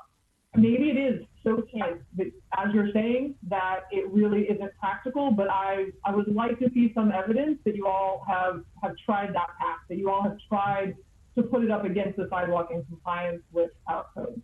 All right. One other thing too, Madam Chair, we're certainly not in a transect zone here, and so building the actual structure up on the street isn't a requirement. This is within the code requirements for setbacks. We are trying to match what's being articulated on the other sites here. I did want to add one additional comment in there. When the callers came in during public comment, there are additional sites along the northern portion of here designed for restaurants too. So there will be other food service type offerings here that'll probably deliver in a similar size truck. We can look at the auto turn radius around here, but as Ryan stated, I can tell you if that truck, which has a 50-foot wheelbase on it for the tank, if it is making this tight of a right-hand turn, imagine if we had to go around that fuel canopy and work our way around here and then make that turn here. We would most likely occupy the entire driveway and block the intersection for, you know, a period of time, obviously, when the vehicle is making that motion. And if that's a bread truck or a Pepsi-Cola truck or a Coca-Cola truck or Gatorade truck, whatever, the idea was to keep those in a service type access so that they're not interacting with the patrons and with pedestrians walking through the site. Thank you, Mr. Dietenbach. Mr. Hawkins? Thank you, Madam Chair. I heard a member Walker-Racky ask for this, but I wasn't clear on the answer. Can you show us, Mr. Dietenbach, this picture you've got screen shared with the blue lines, the computer drawn lines? Can you show us that version that you prepared with the pedestrian access connecting the sidewalk to the building? I don't know. Service drive? Madam Chair, I don't know that we have that picture in the PowerPoint. I'm looking at the slide sorter. And I don't know if Ryan is back in yet. He's rebooted or if he's still having problems, but I don't see in the slide sorter an auto turn of that, Madam Chair. I'm not seeing an auto turn version where the building is on Tower Road and then the circulation is around the canopy. So I'm sorry, I can't show that. Mr. Hawkins, did you have another question? No, I'm interested in hearing what other members think. Thank you. Okay. Ms. Walker-Radke. Sorry, one more question. Has the applicant considered, rather than having the fuel truck drive around the property, if your fuel tanks and your dumpster are both on the northern side of the property, have you thought about pushing the building up to the sidewalk and shifting it potentially south? Because you're going to get land on the west side and the south side if you just bring that building up to the corner and then putting a drive on the northern end of the property. It's purely a service drive, no customer vehicles allowed, and then that little drive, that access, that service access would take it right up to the fuel tank and up to the dumpster. Thank you. Madam Chair, if I'm understanding and certainly help clarify, if perhaps the dumpster and the fuel tanks could be located more closely together and there could be kind of a service loop out of there, because the fuel trucks deliver on the passenger side or the right side of the vehicle. So as you see here, they're next to the fuel tanks here. Is the question whether or not we could make like a loop on the north side of the site and get out kind of like I'm doing with my mouse in a clockwise oval position? Is that the question? Potentially, I don't have the specifics, but would it be possible to locate all of the service and delivery actions or activities on the north side of the property through whatever shape service drive? But would it be possible to just completely remove that activity from the main site by shifting the convenience store to the southwest corner? And that would free up a fairly significant amount of space, it looks like, on the north side of the property. Madam Chair, I don't think that that is a possibility because of the limited size of the site, and the turning radius probably takes somewhere in the neighborhood, I'm looking at the dimensions there, of around 50 feet. So multiply that times 2 to get a complete circle. You'd be looking at something like 100-foot wide radius to swing that vehicle around and then get it out of there. Now, I don't think that's possible without breaking across the property lines. And then we would potentially lose parking, and there are 7 spaces on the south side associated with the front door and where the bike racks are down here. All right, thank you, Mr. Diedenbach. Mr. Hawkins. Thank you, Madam Chair. I didn't see any other hands up, so I figured I'd go ahead and try with the motion. An additional comment that Mr. Diedenbach mentioned, the surrounding uses, the non-residential uses that have been built in the area very recently, like the medical office complex and the Dollar General, both provide pedestrian access from the sidewalk to the building without going through a parking area. It's very clearly what our code standard for a special use permit requires. So I'm going to make a motion that the plan board deny petition PB-20-11 SUP. We have a motion. Do we have a second?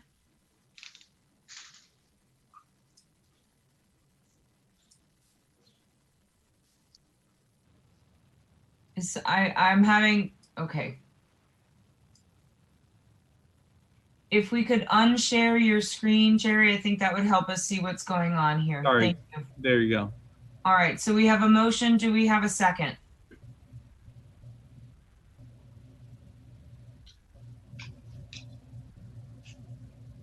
Mr. Newman, are you moving in? All right, Thomas, I think your motion is going to fail for lack of a second. Do we have a different motion? Ms. Walker-Radke. Let me give this a shot. If the applicant is amenable, I would move to continue this petition and ask that the applicant come back with a rendering that shows a possible delivery vehicle path through the property with the convenience store moved to the southwest corner, or at least the west side if they want to preserve the parking on the side. But basically a rendering that shows what it would look like if we did have direct pedestrian access, not over a drive, so that the plan board has a chance to consider which of those options is the safest and most in line with our code. Thank you. Second. All right, we have a motion from Ms. Walker-Radke and a second from Mr. Hawkins. Any discussion? Madam Chair, I would just say that we're happy to do that, and I would presume that in Ms. Walker-Radke's motion that she would want us to demonstrate the auto turn that Plan Board Member Hawkins had talked about that I couldn't show because I don't have it in the presentation. Kind of come back with more empirical data of how that truck swing works. Yes, we're getting a thumbs up. So I'd like to make sure we hear you loud and clear. Okay, so we have a motion and a second and a clarification from the applicant. Any more discussion? All right, I'm going to take roll. Mr. Ackerman? No. Mr. Blythe?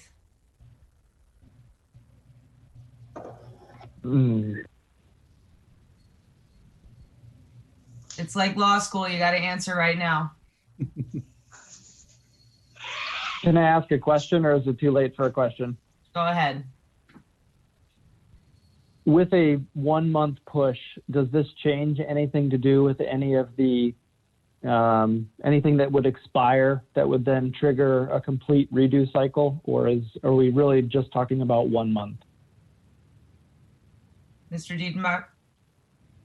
I think the question was to staff to put this back on the July agenda. Andrew?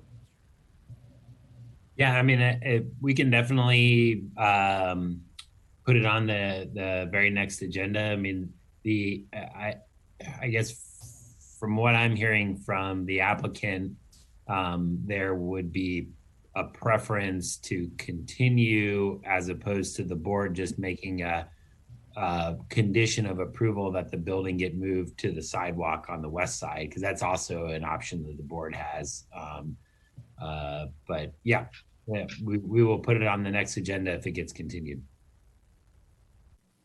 Okay. Okay. Going back to Mr. Ackerman, does that change your vote? So at this point, the motion is to continue it to the next available date? Yes. Yes, I've changed my vote to yes for that. Okay, Mr. Blythe? Yes, to continue. Ms. Sutton? Yes. Ms. Walker-Radke? Yes. Mr. Newman? Yes. Mr. Hawkins? Yes. And I'm also a yes. So motion to continue passes unanimously. So item will be continued to the July Plan Board meeting. And we'll bring back the data that was requested during the discussions. Thank you all. Thank you, Mr. Diedenbach. All right, moving along to our next item on the agenda. Could staff please read petition PB-19-187 SUP into the record, please? EDA, agent for Dean, trustee, and Dean owner, request for a special use permit to allow an increase in density from 100 units per acre to 125 units per acre. Zone E9, 100 to 125 units per acre, located at 1236 Southwest 4th Avenue. And does staff have a presentation for us? Ms. Sutton? Yeah, I was just gonna mention, I've submitted a Form 8B, so I'll be recusing myself from this item. Thank you, Ms. Sutton. All right, staff, are we ready to go with the presentation? We're pulling it up now. Okay. All right, Yvette Thomas, planner with the Department of Sustainable Development. I'm here for petition PB-19-187, special use permit. Applicant is EDA for Dean trustee and Dean. It's a request to increase density within the U9 transect from 100 units per acre to 125 units per acre.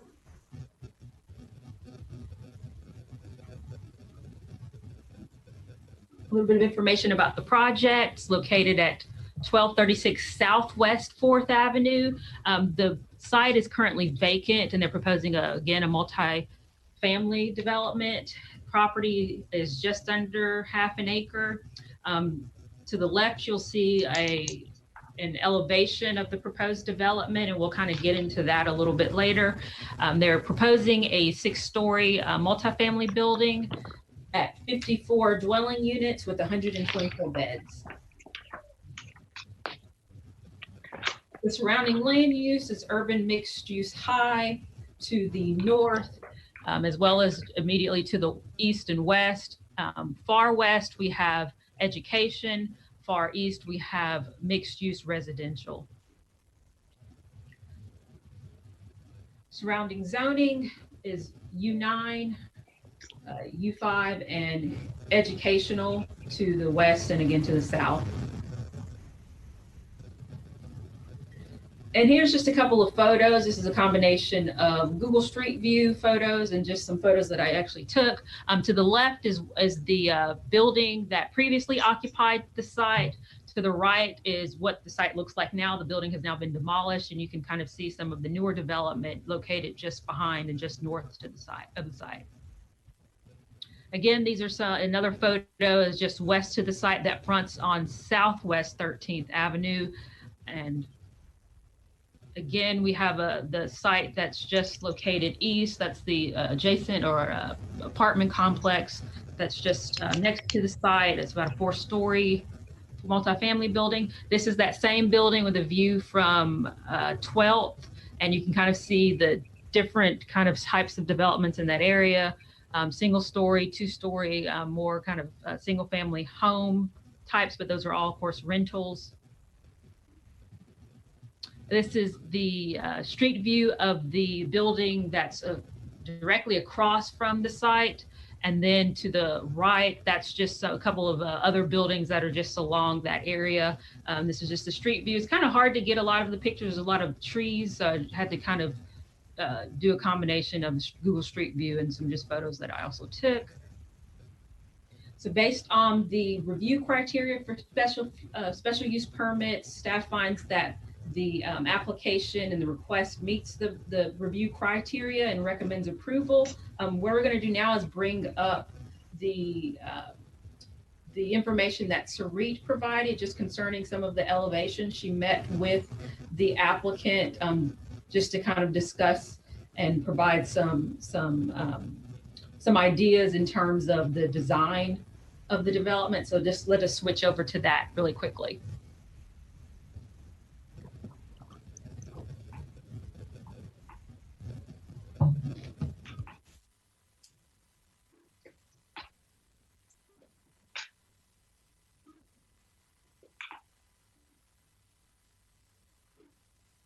Madam Chair, why Yvette's bringing that up just for our thousands of viewers at home. I did want to mention that Sarit Salah is the city architect, and we've been lucky to have Sarit here at the Thomas Center.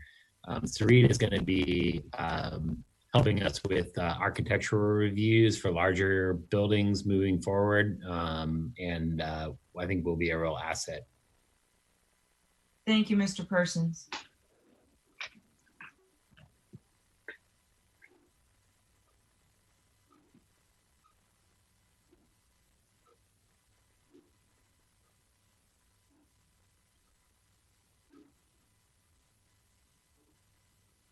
Hi, this is Sarit. We can hear you. Okay, Yvette, do you want me to present this portion? Yes. Okay. So I just took a look at the elevations and analyzed them. If you could move to the next slide, please. So this is a picture that this facade was provided by the applicant as part of the application.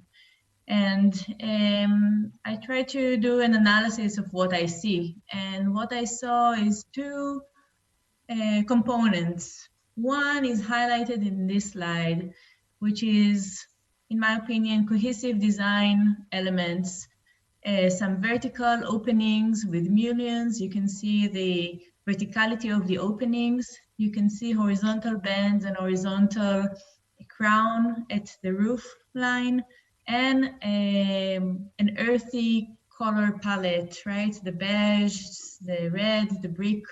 So that is one component of the design. And then if we flip to the next one, highlights a different area and, in my opinion, also a different design style in the building. We see a cooler color palette, more square openings.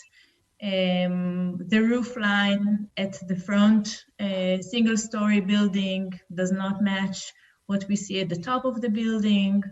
The style of the foreground is very different. It's more like old Florida style, or than the contemporary look of the first portion that we talked about. There is no continuation of either the horizontal subdivision or the vertical openings. So if we look at the next slide, I did some recommendations, and of course these are for the architect and design team to work with, to modify what I called, quote unquote, the gray and the green areas to look more complementary to the first portion. So the opening styles to match what the corner the corner elements that were highlighted, the color palette to be more harmonious with the earthy tones, and to use the base of the building. In my opinion, the forefront of the building right now feels like a different design style than the rest of the building. It should somehow be tied in. It should feel like the foundation of that building. In my opinion, right now, it looks as if we have two design styles kind of meshed together. So to refine that, to make the front, the foreground part and foundation and a base for that building that grows from it. Consider reusing, using the brick in more of a, if we choose to use brick, maybe have it more as a foundation color, a kind of material rather than a decoration that is, patched in locations. So that was the idea, and just a suggestion for design improvements.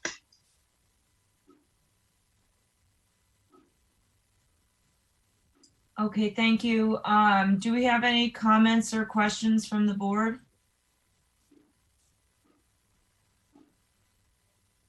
Mr. Blythe? Thank you. I think that's a wonderful asset. And Sarit, thank you very much for taking a look at that. I know sometimes it's a little confusing what the plan board is kind of looking at, but I think these things all do kind of go together. And I would absolutely agree that the massing materials, the openings, all really do kind of play into part of this. So especially if we're looking at density bonuses, I think it definitely needs to be a little bit of a give and take so that the community is kind of getting back, kind of what it's giving up. So I think that's great. Thank you. Thank you. I will show my face too. Do we have any other comments or questions from the board? Mr. Hawkins? You're muted, Thomas. I just wanted to thank Ms. Selah for taking the time to review this and give extra special thanks to Mr. Persons for bringing in architectural review. It's absolutely indispensable. So thank you both. All right, do we have any other comments or questions from the board? Seeing none, does the applicant have a presentation that they would like to share?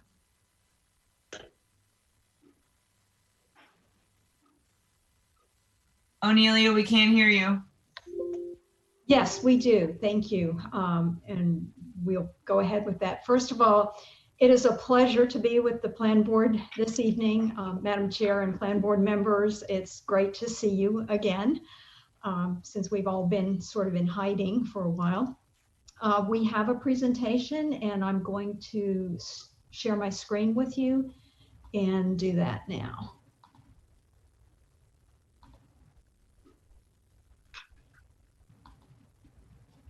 Can you see my screen? No, we cannot. Can you now? No. Okay.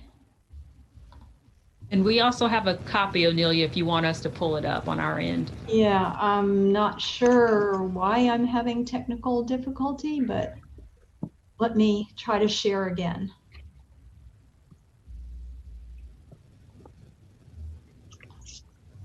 Here, I think it's working. Okay. Yes, we can see it now.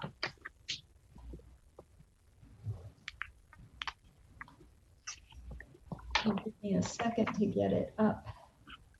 Larger. Okay, is it up now? Thank you. Yes, it looks okay. Good. Thank you. Sorry for the technical difficulty. This is a special use permit for density, and the property is on Southwest 4th Avenue, very close to the University of Florida. It is a request to increase the density from 100 units per acre to 125 units per acre on a very small parcel, 0.43 acres. And the request would increase the number of units available from 43 to 11. That is 11, or 43 to 54, 11 additional units. And future land use policy 4.1.1 provides for density up to 125 units per acre by the special use permit process. And before I go much further, I did want to very sincerely thank both Andrew Persons and Yvette Thomas and Sarit Sela for meeting with us and discussing some of the architectural issues. It was very, very productive, and I'll cut to the chase that we were able to agree with all of those changes that she recommended. So when we get to that portion of the presentation, I'll discuss that a little bit further, but I do want to thank them for their time. This is the subject property on Southwest 4th Avenue, and immediately over across the street, 13th Street, that is where the University of Florida is. This is what the building that was on the site looked like. It certainly did not in any way meet current codes for transect zoning. It has been demolished in the time period that we have been awaiting public hearing. I believe that Ms. Thomas pointed out that we are surrounded by the urban mixed-use high-density land use category, and the zoning surrounding is U9, with this being the university and this being the step-down U5. Some background information: in the time period since we created our PowerPoint, the building that was there has been demolished, so it is a vacant lot at this point. It is located in the community reinvestment area, formerly known as the College Park University Heights CRA. It is in the UF context area. It is in the enterprise zone, the opportunity zone, and transportation mobility program area zone A. Redevelopment is supported by the comprehensive plan, the future land use and transportation mobility elements, and zone A of the TMPA. And as we said, it's 54 residential units with internal ground floor parking at the rear of the building. The justification is that the site is very small. The additional dwelling units are needed to support the redevelopment in this area. It will improve the streetscape along Southwest 4th Avenue. The sites that are east, west, and north have already been redeveloped, and now we have an opportunity to redevelop this site. The added units are allowed by special use permit in the future land use element. The land development code also allows for the additional units, and it is located in a redevelopment area. This is the conceptual rendering, and I'm going to go into more detail about this in the latter presentation. Ms. Sela pointed out many of the components that, again, we've agreed to. I will tell you that the current architect, Ricardo Cavallino, is available to answer questions at the end of my presentation. He did point out to me that, again, because we've kind of been in the queue for a while trying to get this to public hearing, that this is an old rendering, and we will get to an elevation that shows two changes that were made. First of all, this was originally conceived as hardy board as the surface here, and now it's stucco. And then there is a slant to the roof that you can see, and that has been changed to a flat roof. So, and again, you'll see those on the elevations.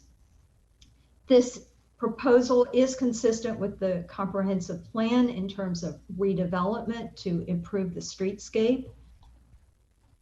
It's also consistent to promote compact, vibrant urbanism and improve the conditions of blighted areas, discourage urban sprawl, and foster compact development. And policy 2.1.2 in the future land use element basically says that we should strive to accommodate increases in student enrollments in the location that's close to the University of Florida. And as you could note, this is very close to the UF campus. So it will add residential units near the campus that are in bicycling, walking, and near transit facilities. And transportation mobility element 10.1.3 talks about zone A and promoting redevelopment. There are 11 special use permit criteria, and I will try to go through these as quickly as I can. The first is that the proposed use is consistent with the comprehensive plan and the land development code. And we've pointed out the policies that support this in the comprehensive plan.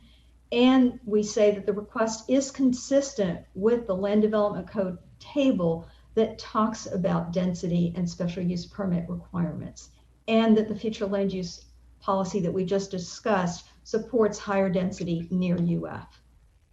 Second, the use or development is compatible with the existing land use pattern and future uses designated by the comprehensive plan. The properties to the north, south, east, and west are all designated urban mixed use high. They all contain things like multifamily units and office. And of course, the University of Florida is in close proximity. Third, the proposed use will not adversely affect health, safety, and welfare of the public. This is a multifamily type of development, and so there are no risks to health, safety, or welfare from it. Ingress and egress to the property, proposed structures, and parking is provided and allows for convenient pedestrian, auto, and bicycle mobility. The ingress and egress is shared access on the west side of the site. The parking is in the rear portion of the building. Trash collection is also located at the rear of the building and thus away from the pedestrian and the bicycle traffic. Off-street parking will not adversely impact adjacent property zone for single family. There is no single family residential use in proximity to this development.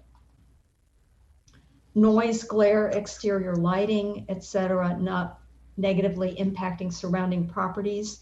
This is a multifamily development consistent with what it's surrounding, and the exterior lighting will be reviewed at the site plan application time for a photometric plan and land development code standards. Adequate provision for refuse, service, and loading areas, and again, screening location on the site to ensure pedestrian, bicycle mobility and safety. As we've said, the vehicular access is on one side on the west. It is a shared access. It's away from the pedestrian and bicycle traffic on the property frontage. The parking is at the rear and there's no outdoor storage or display. Necessary public utilities are available. This is a redevelopment site. There are current utilities at the site, so it will be very consistent with that. Screening and buffers are proposed. The land development code does not require screening or buffers in the U9 zoning district, but a landscape plan will be submitted with the development plan.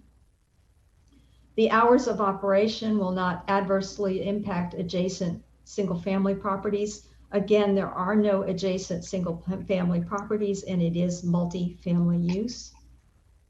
Any special requirements set forth in the land development code for the particular use.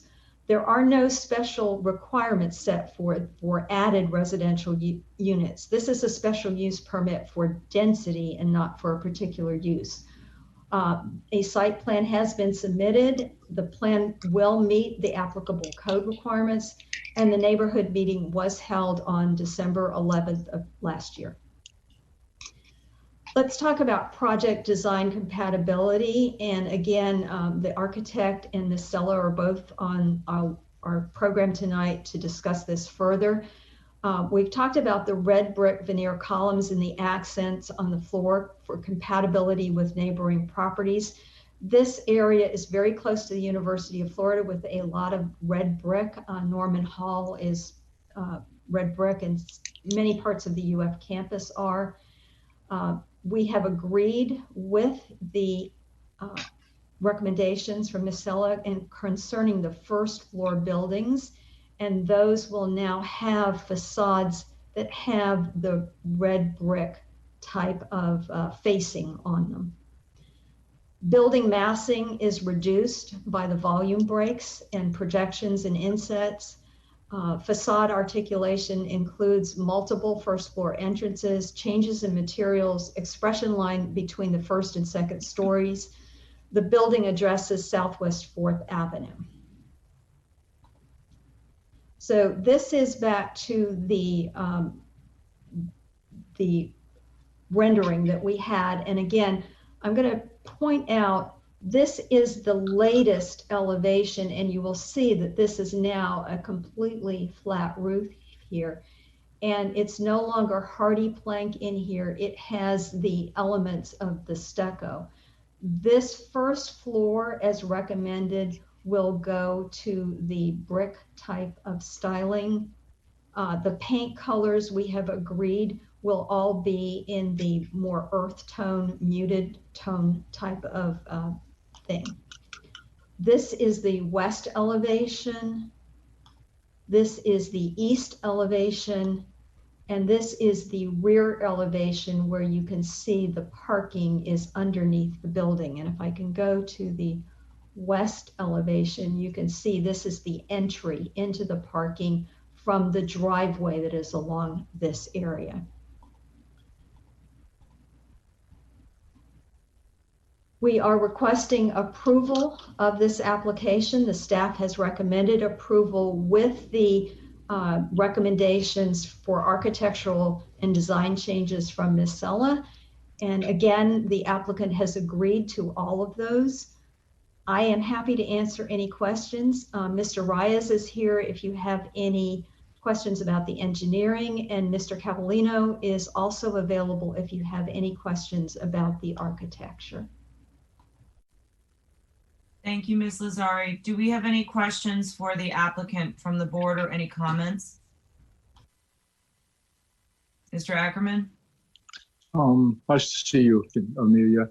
I have a couple of questions.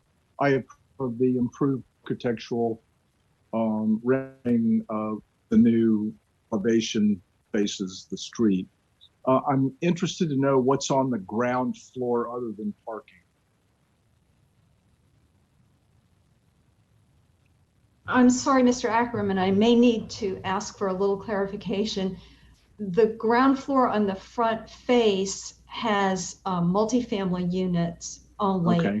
And a little bit further back than halfway is where the parking underneath the building starts. I can bring up that west elevation again if it would be helpful, to show you where it sort of starts. And I guess what's along the Southwest 4th Avenue, is that all residences? Is that all multifamily residents? Yeah. Along Southwest 4th Avenue to the east, it's all residential. To the west, there is an office building. I think it's... No, I'm sorry. Your building, the building that you're facing, is it all residential along Southwest 4th? Yes. You mean across the street to the south? No, Yes. no, I'm talking about your building. Okay. I'm trying to find out if those are false facades or if there's actually residences and parking behind those residences. Yes. They are meaning you're part of the building. Yeah, I'm sorry. Yes. Everything like a ground floor in the front is residential units. Yes. Okay. So when you walk on the street, you're not going to be walking by essentially a parking lot. No, no. That was my main issue. Thank you. And I think I saw a 10-foot sidewalk. Yes, you did. And I apologize for not understanding your question. That's okay. It was incoherently stated. Thank you. Okay, do we have any other questions or comments from the board? Can you show the site plan one more time? How close does it sit to that rear property line? Is it? I don't remember. Amelia, you're muted. If you will give me a second, I will bring up the aerial for a minute. That may help you, and we'll take a look at, let me see, I need to share my screen.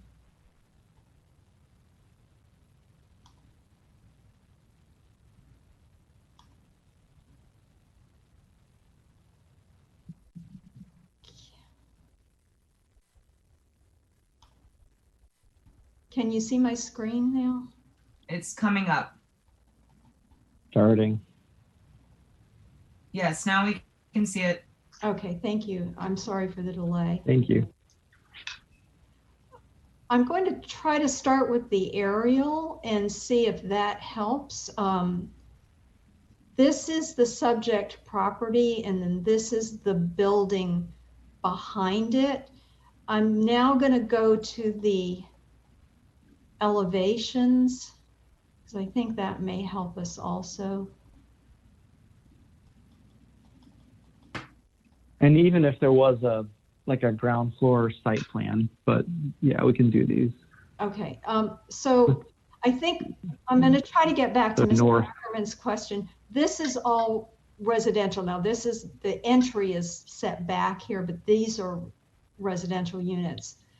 This is the west side, and so this on the first floor is all, you know, residential units.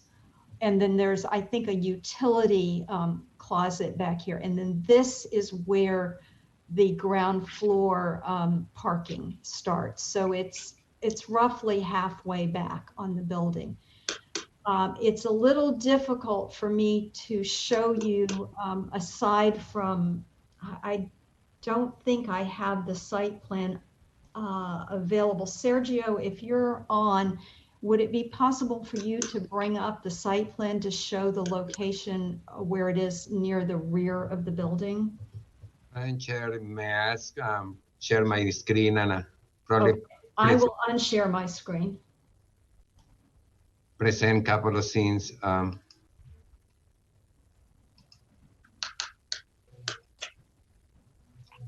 First of all, this is to answer Mr. Ackerman question about how far the residential units going along 4th Avenue. So here is 4th Avenue. This is the first floor. So all of these are residential units. The parking is in the back and the rear of the building. So yes, everything along 4th Avenue is residential. The entrance to the parking is for a shared driveway with Trimark offices, and we share the same driveway. My next share my screen in a second.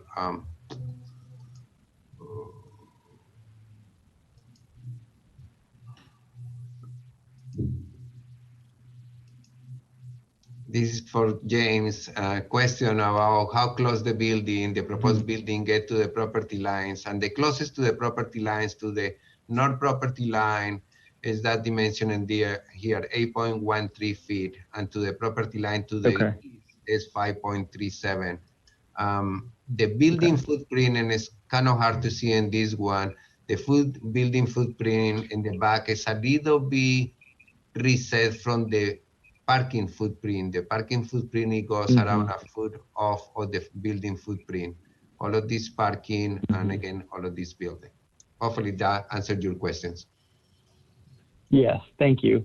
It was more in relation to that north elevation. I think I remember it having a lot of windows, so I just wanted to, number one, make sure it wasn't on the property line.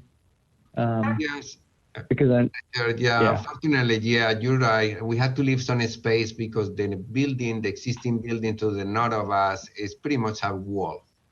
So we had to reset the building a little bit to get some windows in that area. Okay. Thank you. Okay, Ms. Walker-Radke. Thank you. My question is about traffic flow. How you got, I mean, I assume that you have done a study or considered the impact of the traffic onto Southwest 4th Ave. So residents will be coming through that shared driveway. And then I assume they're going to be turning right onto Southwest 4th Ave and then turning again onto 13th Street. Can you just talk a little bit about what those impacts are likely to be and any considerations that you've made to try to minimize any backup on 4th Ave and 13th? Thank you.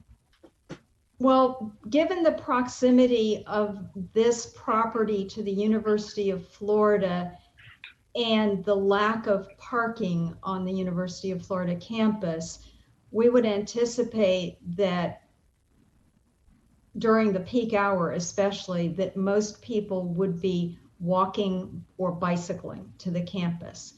The shared driveway is with an office, and so they don't sort of have the same demand as a residential unit. This is in the transportation mobility program area and an infill area. So again, we would get credit for the previous number of units that were on the site. First of all, remember there was a building there that was generating traffic. But we don't anticipate that there will be any problems with that. Again, because of the proximity to campus, that people will be walking or biking to campus or getting on transit for some of their other uses. Because this is in Zone A and in the University of Florida context area, the development will be responsible for paying for transit improvements as a result of the new units. Madam Chair, one more information about the driveway that we're talking about. It's a private property. It's not an alleyway. It's private property that we share with Trimark.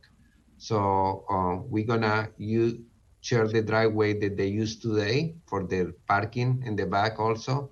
So that's, again, that's not an alleyway or any city property. It's a private property. Thank you, Ms. Lazari and Mr. Reyes. Mr. Hawkins, do you still have a question? I do. Thank you, Madam Chair. We're not able to see, we don't have a copy of Ms. Selah's comments on the city websites. We're not able to see those at the same time as the revised elevations that you showed, Ms. Lazari. Would it be possible, is there a way that we could look at those at the same time, or get Sarit to sort of comment on whether the revision meets the suggestions? And the reason I ask is I can very readily notice the difference in materials, Ms. Lazari, but my recollection from Ms. Selah's presentation is that she noted that the size and shape of windows that were more square didn't seem to be compatible with the adjacent sections of the building that had rectangular windows. And I want to better understand the changes that have been made to the architecture. I really do think that design compatibility is the number one thing the public gets in exchange for awarding the additional density. And so I really want us to make sure that we've considered this, and that the applicant is exerting the effort necessary to get a special use permit allowing the increased density. Let me clarify something, Mr. Hawkins, and that is, unfortunately, given the time that we had, renderings and new elevations take time to produce. So we really don't have revisions. The only thing that I showed you in terms of that south elevation was one that was in progress with changed materials in the roof line that had already been decided prior to Ms. Selah's review. But we are in agreement with all of her changes. And if you would like us to bring that presentation back up, either I or Ms. Thomas can bring up her recommended changes. Well, okay, that clarification is very important. I had not realized that distinction, and that's heartening because I didn't see a lot of difference in your second elevation. And again, I apologize if I did not make that clear. It was that the rendering from the time we submitted to the time the new elevation was done, the materials and the roof line had changed, but that does not reflect, again, Ms. Selah's other comments that she has provided, but we are fully in agreement with those. And I apologize again for not making that fully clear. Oh, that's quite all right. Let me ask this, and thank you, Madam Chair, for the allowance for the back and forth. And you could take a stab at this, Ms. Lazari, or a member of staff can. It sounds like the development that the applicant intends to build, and it's consistent with the recommendations of the city architect is going to look a little bit different than what we're looking at now. How do we approve a special use permit with elevations attached if they're going to be changing going forward? Can you kind of walk us through that? I would recommend, and I would ask Mr. Persons to comment on this, that you request as part of a motion that revised elevations be submitted to the planning staff and Ms. Sella as part of the approval of this petition. Thank you, Ms. Lazari and Mr. Hawkins.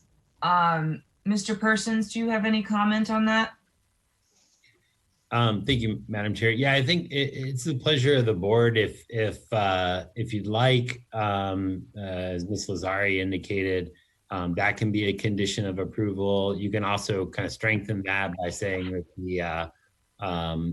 the approval of the final elevations are subject to the city architect's okay, or those elevations can be brought back to the board, at a future meeting as well. Okay, thank you, Mr. Persons. Do we have any other comments or questions from the board? Seeing none, let's move to open to public comment. Do we have anybody waiting on the line? No, we don't, not on this item. All right, since there seems to be no public comment, I'll bring it back to the board, and I'm ready to entertain a motion or any further discussion.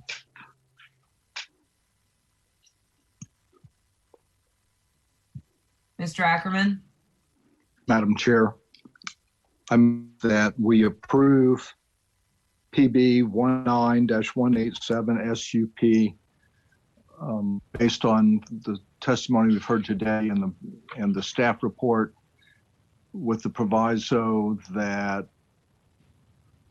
our approval is based on final approval of the city architect and plan staff of revised elevations. We have a motion for Mr. Ackerman. Do we have a second? Second. A second for Ms. Walker-Radke. Any comment? All right, seeing none, I will bring it to a vote. Mr. Ackerman? Aye.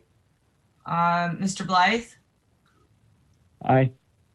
Ms. Walker-Radke? Aye. Ms. Sutton has recused herself. Mr. Hawkins? Aye. Mr. Newman? Aye. And I'm also an aye, so it's unanimous with the one recusal by Ms. Sutton. Madam Chair, thank you very much, and Plan Board members. And again, it was such a pleasure to see you. Please stay safe. You're very important to the city. It was good to see you too. All right, moving on. Could staff please read petition PB dash, oh wait, no, I'm looking at the wrong thing. Petition PB-20-29 SUP into the record.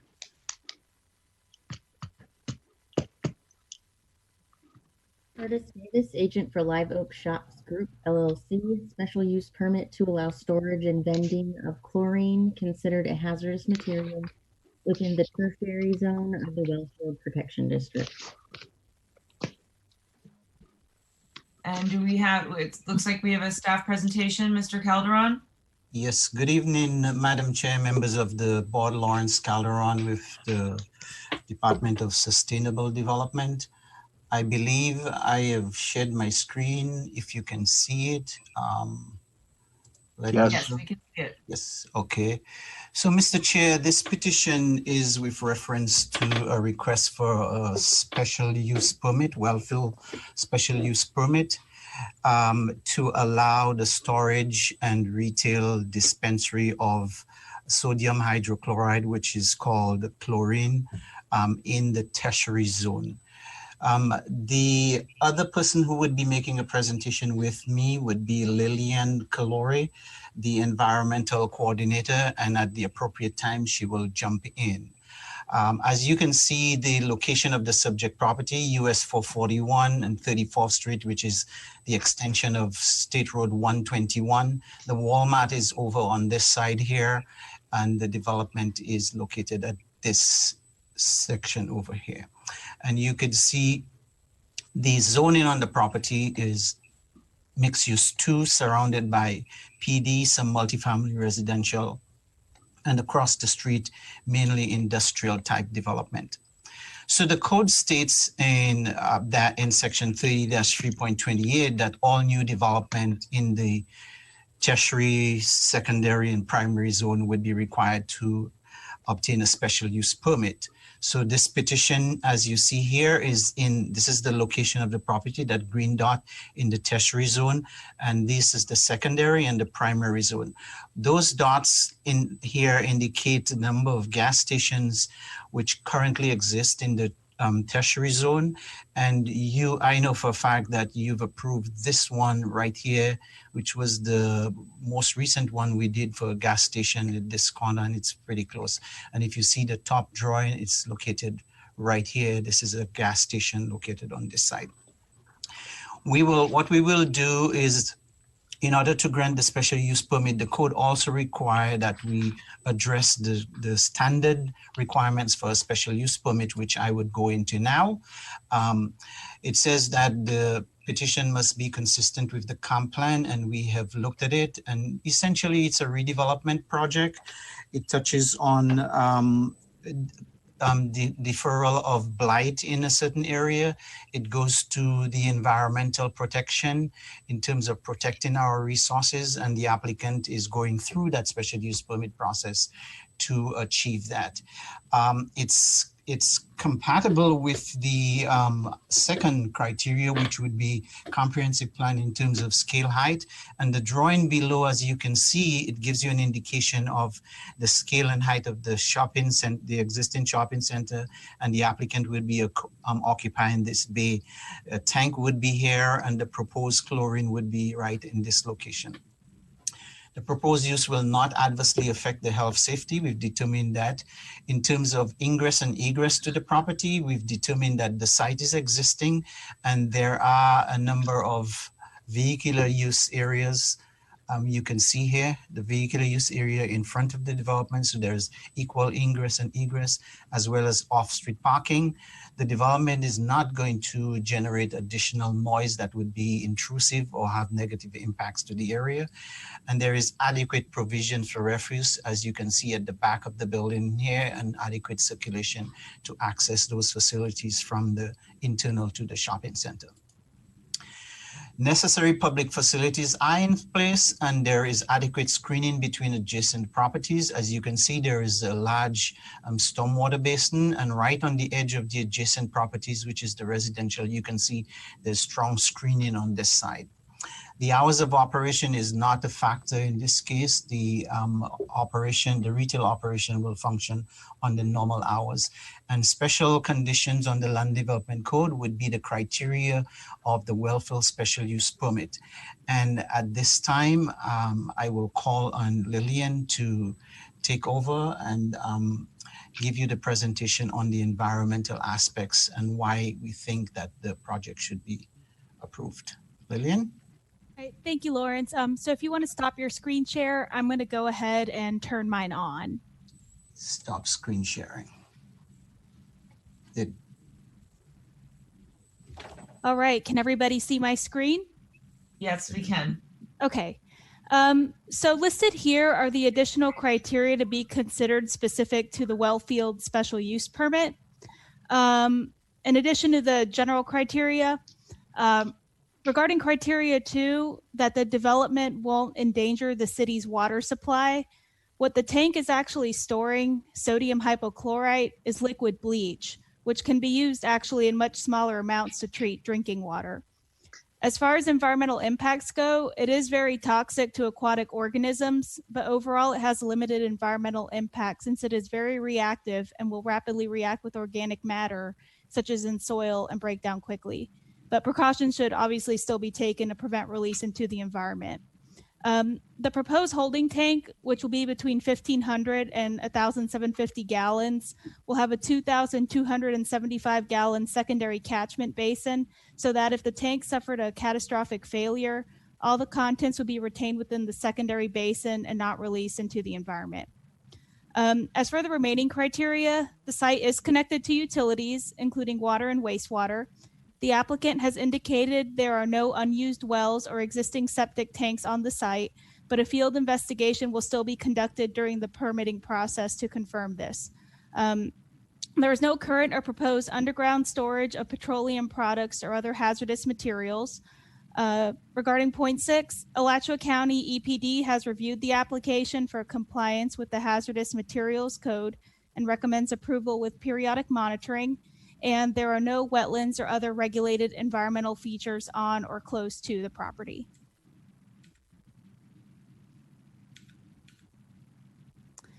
So the staff recommendation is to approve this petition with the conditions listed, with the modification to condition 2, as after additional consideration, we have determined that the location as presented is acceptable.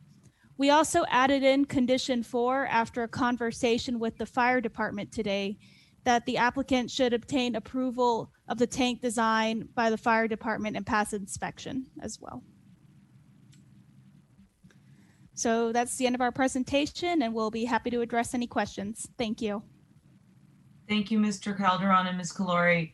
Do I have any questions from the board for staff? Ms. Walker-Radke. Thank you. I noticed that the stormwater basin is quite close.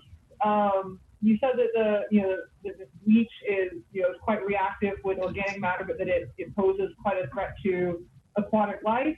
In the event of a leak, is this something that would make it to the stormwater basin? Is there any concern about what the repercussions of that might be, or is it something where if there was a leak, it would become inert so quickly that would not be a concern? Thank you.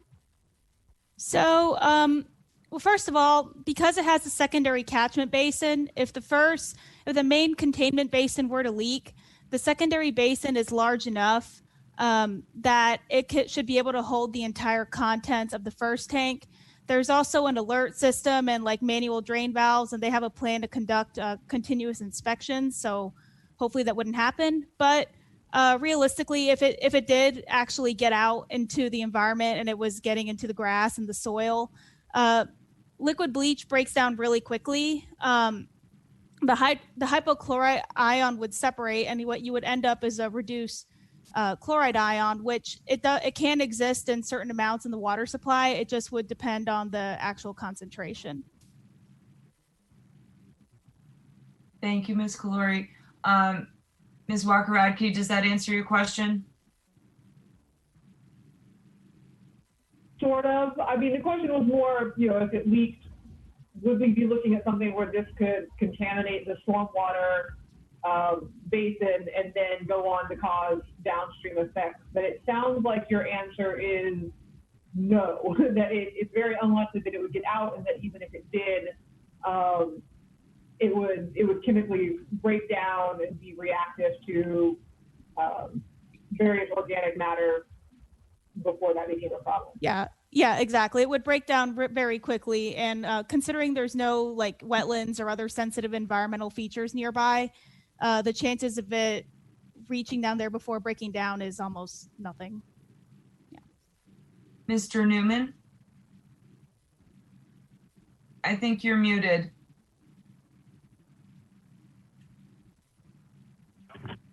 There we go. Oh, there we go. Sorry, is that better? Yes. I had a little question, sort of confusion over, there's like a pool and like a fenced area, away from where the tank is going to be. What is that? Are you referring to this section here? I'm sharing my screen. Are you referring to, can you see my screen? Yeah, I can see your screen. So there's a drawing. There's a drawing that was shown, and it was in the packet too. Let's see. Lawrence, it's on my slide if you want to pull it up. Is it this one? Yeah. So you you have, what is this new fenced pool area to the right of the building? Oh, this here? Yeah. This is a retail pool establishment, and they have a pool display for showing the general public. It's required to be fenced. So that's what it is. It's just a fence area with a pool proposed above ground pool in that area. Okay, so this over here is where the tank is going to be. Okay, so the decision is about the tank, not about sort of the addition of the fenced area with the pool? Exactly. It's the storage of hazardous material which is occurring here. Okay, thank you. Okay, Mr. Ackerman? I think this is just pool chlorine, right? Exactly. That's what we're storing? Yeah, pool. I mean, if anybody has a pool, you know that the chlorine has to be replenished frequently because it oxidizes and becomes inert. So I think it's pretty, you know, we got places over town selling pool chlorine. Anyway, it seems like they've taken the normal precautions for this kind of stuff. Thank you. Okay. Do we have any more questions or comments for staff before we move on to the applicant? Seeing none, does the applicant have a presentation?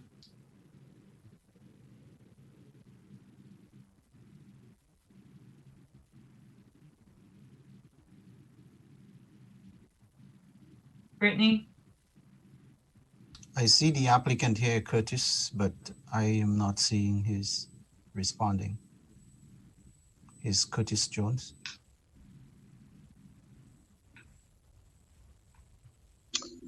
Yes, I'm here. I was waiting for Jeff to chime in. Jeff Kersplash is the owner of the retail space. I'm the contractor. I'd be more than happy to answer any questions that you would like, but it's basically a self-contained system that takes care of itself and is monitored, recorded, and documented and maintained with a 24-hour monitoring system if for any reason it would have a catastrophic fail. Hey, I'm here now. Can you hear me? Yes, we can There hear you go. Oh, excellent. Thank you very much. I'm Jeff Kirsch. I'm the owner of Kirsch Splash. I don't have a fancy presentation. Just basically what I really wanted to say is I've been in the swimming pool business for about 40 years. I've had a bleach tank in one way or another since about 1993.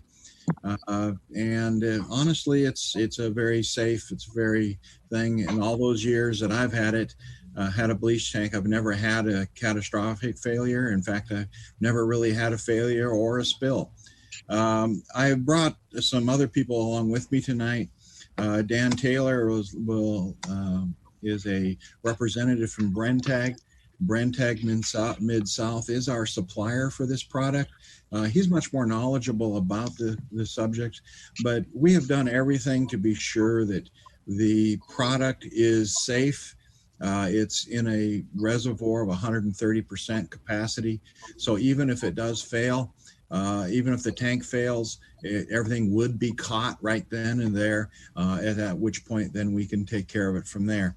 All of our staff is trained in the proper use of the product and the proper dispensing. And we're up here in Lake City, which is where our home is. We operate 2 of these tanks very successfully and very safely. Actually, we have the tank we're proposing for there is only a 1,500-gallon tank. In Lake City, we have 2 2,000-gallon tanks. So we store 4,000 gallons at all times. And this is as you know, it's swimming pool bleach. It's not a big deal. And I just would like to be able to offer our services to the Gainesville public. So anyway, if we could switch over to Dan Taylor, he can fill you in a little bit more. And I do appreciate your time and your efforts. Thank you very much. Thank you, Mr. Kirsch. Mr. Taylor, if you want to unmute yourself. Yes, ma'am. Can you hear me now? Yes, we can. Just want to reiterate what Jeff said. Jeff's been a customer of Brentag for a very long time, 10 to 15 years. Brentag's the largest distributor of chemicals in the world. We have 5 facilities in Florida and 1 in southern Georgia. We operate a fleet of trucks that deliver sodium hypochlorite bleach to thousands of distributors across the state for swimming pool bleach. We have an excellent, almost immaculate safety record. We won't do anything that's unsafe. We'll make sure, my job is to make sure that the equipment that we install, the piping, the valves, and everything is correctly installed, compatible with the material. And we also offer Jeff an ongoing maintenance program, a service PM program, to make sure that his equipment is always safe. Brentag's cornerstone is safety. We won't do anything that's unsafe. We manage every risk in our business every day. We have people in our safety group that are dedicated to just doing that, who also come out, like myself, inspect on site and make sure everything's safe there. Jeff has an excellent safety record as existing facilities, no incidents to report, no problems with EPA. Everything's been very good. Let me just look at my notes. Again, we have 24-hour emergency response service so that if there would be an event, we can take care of that.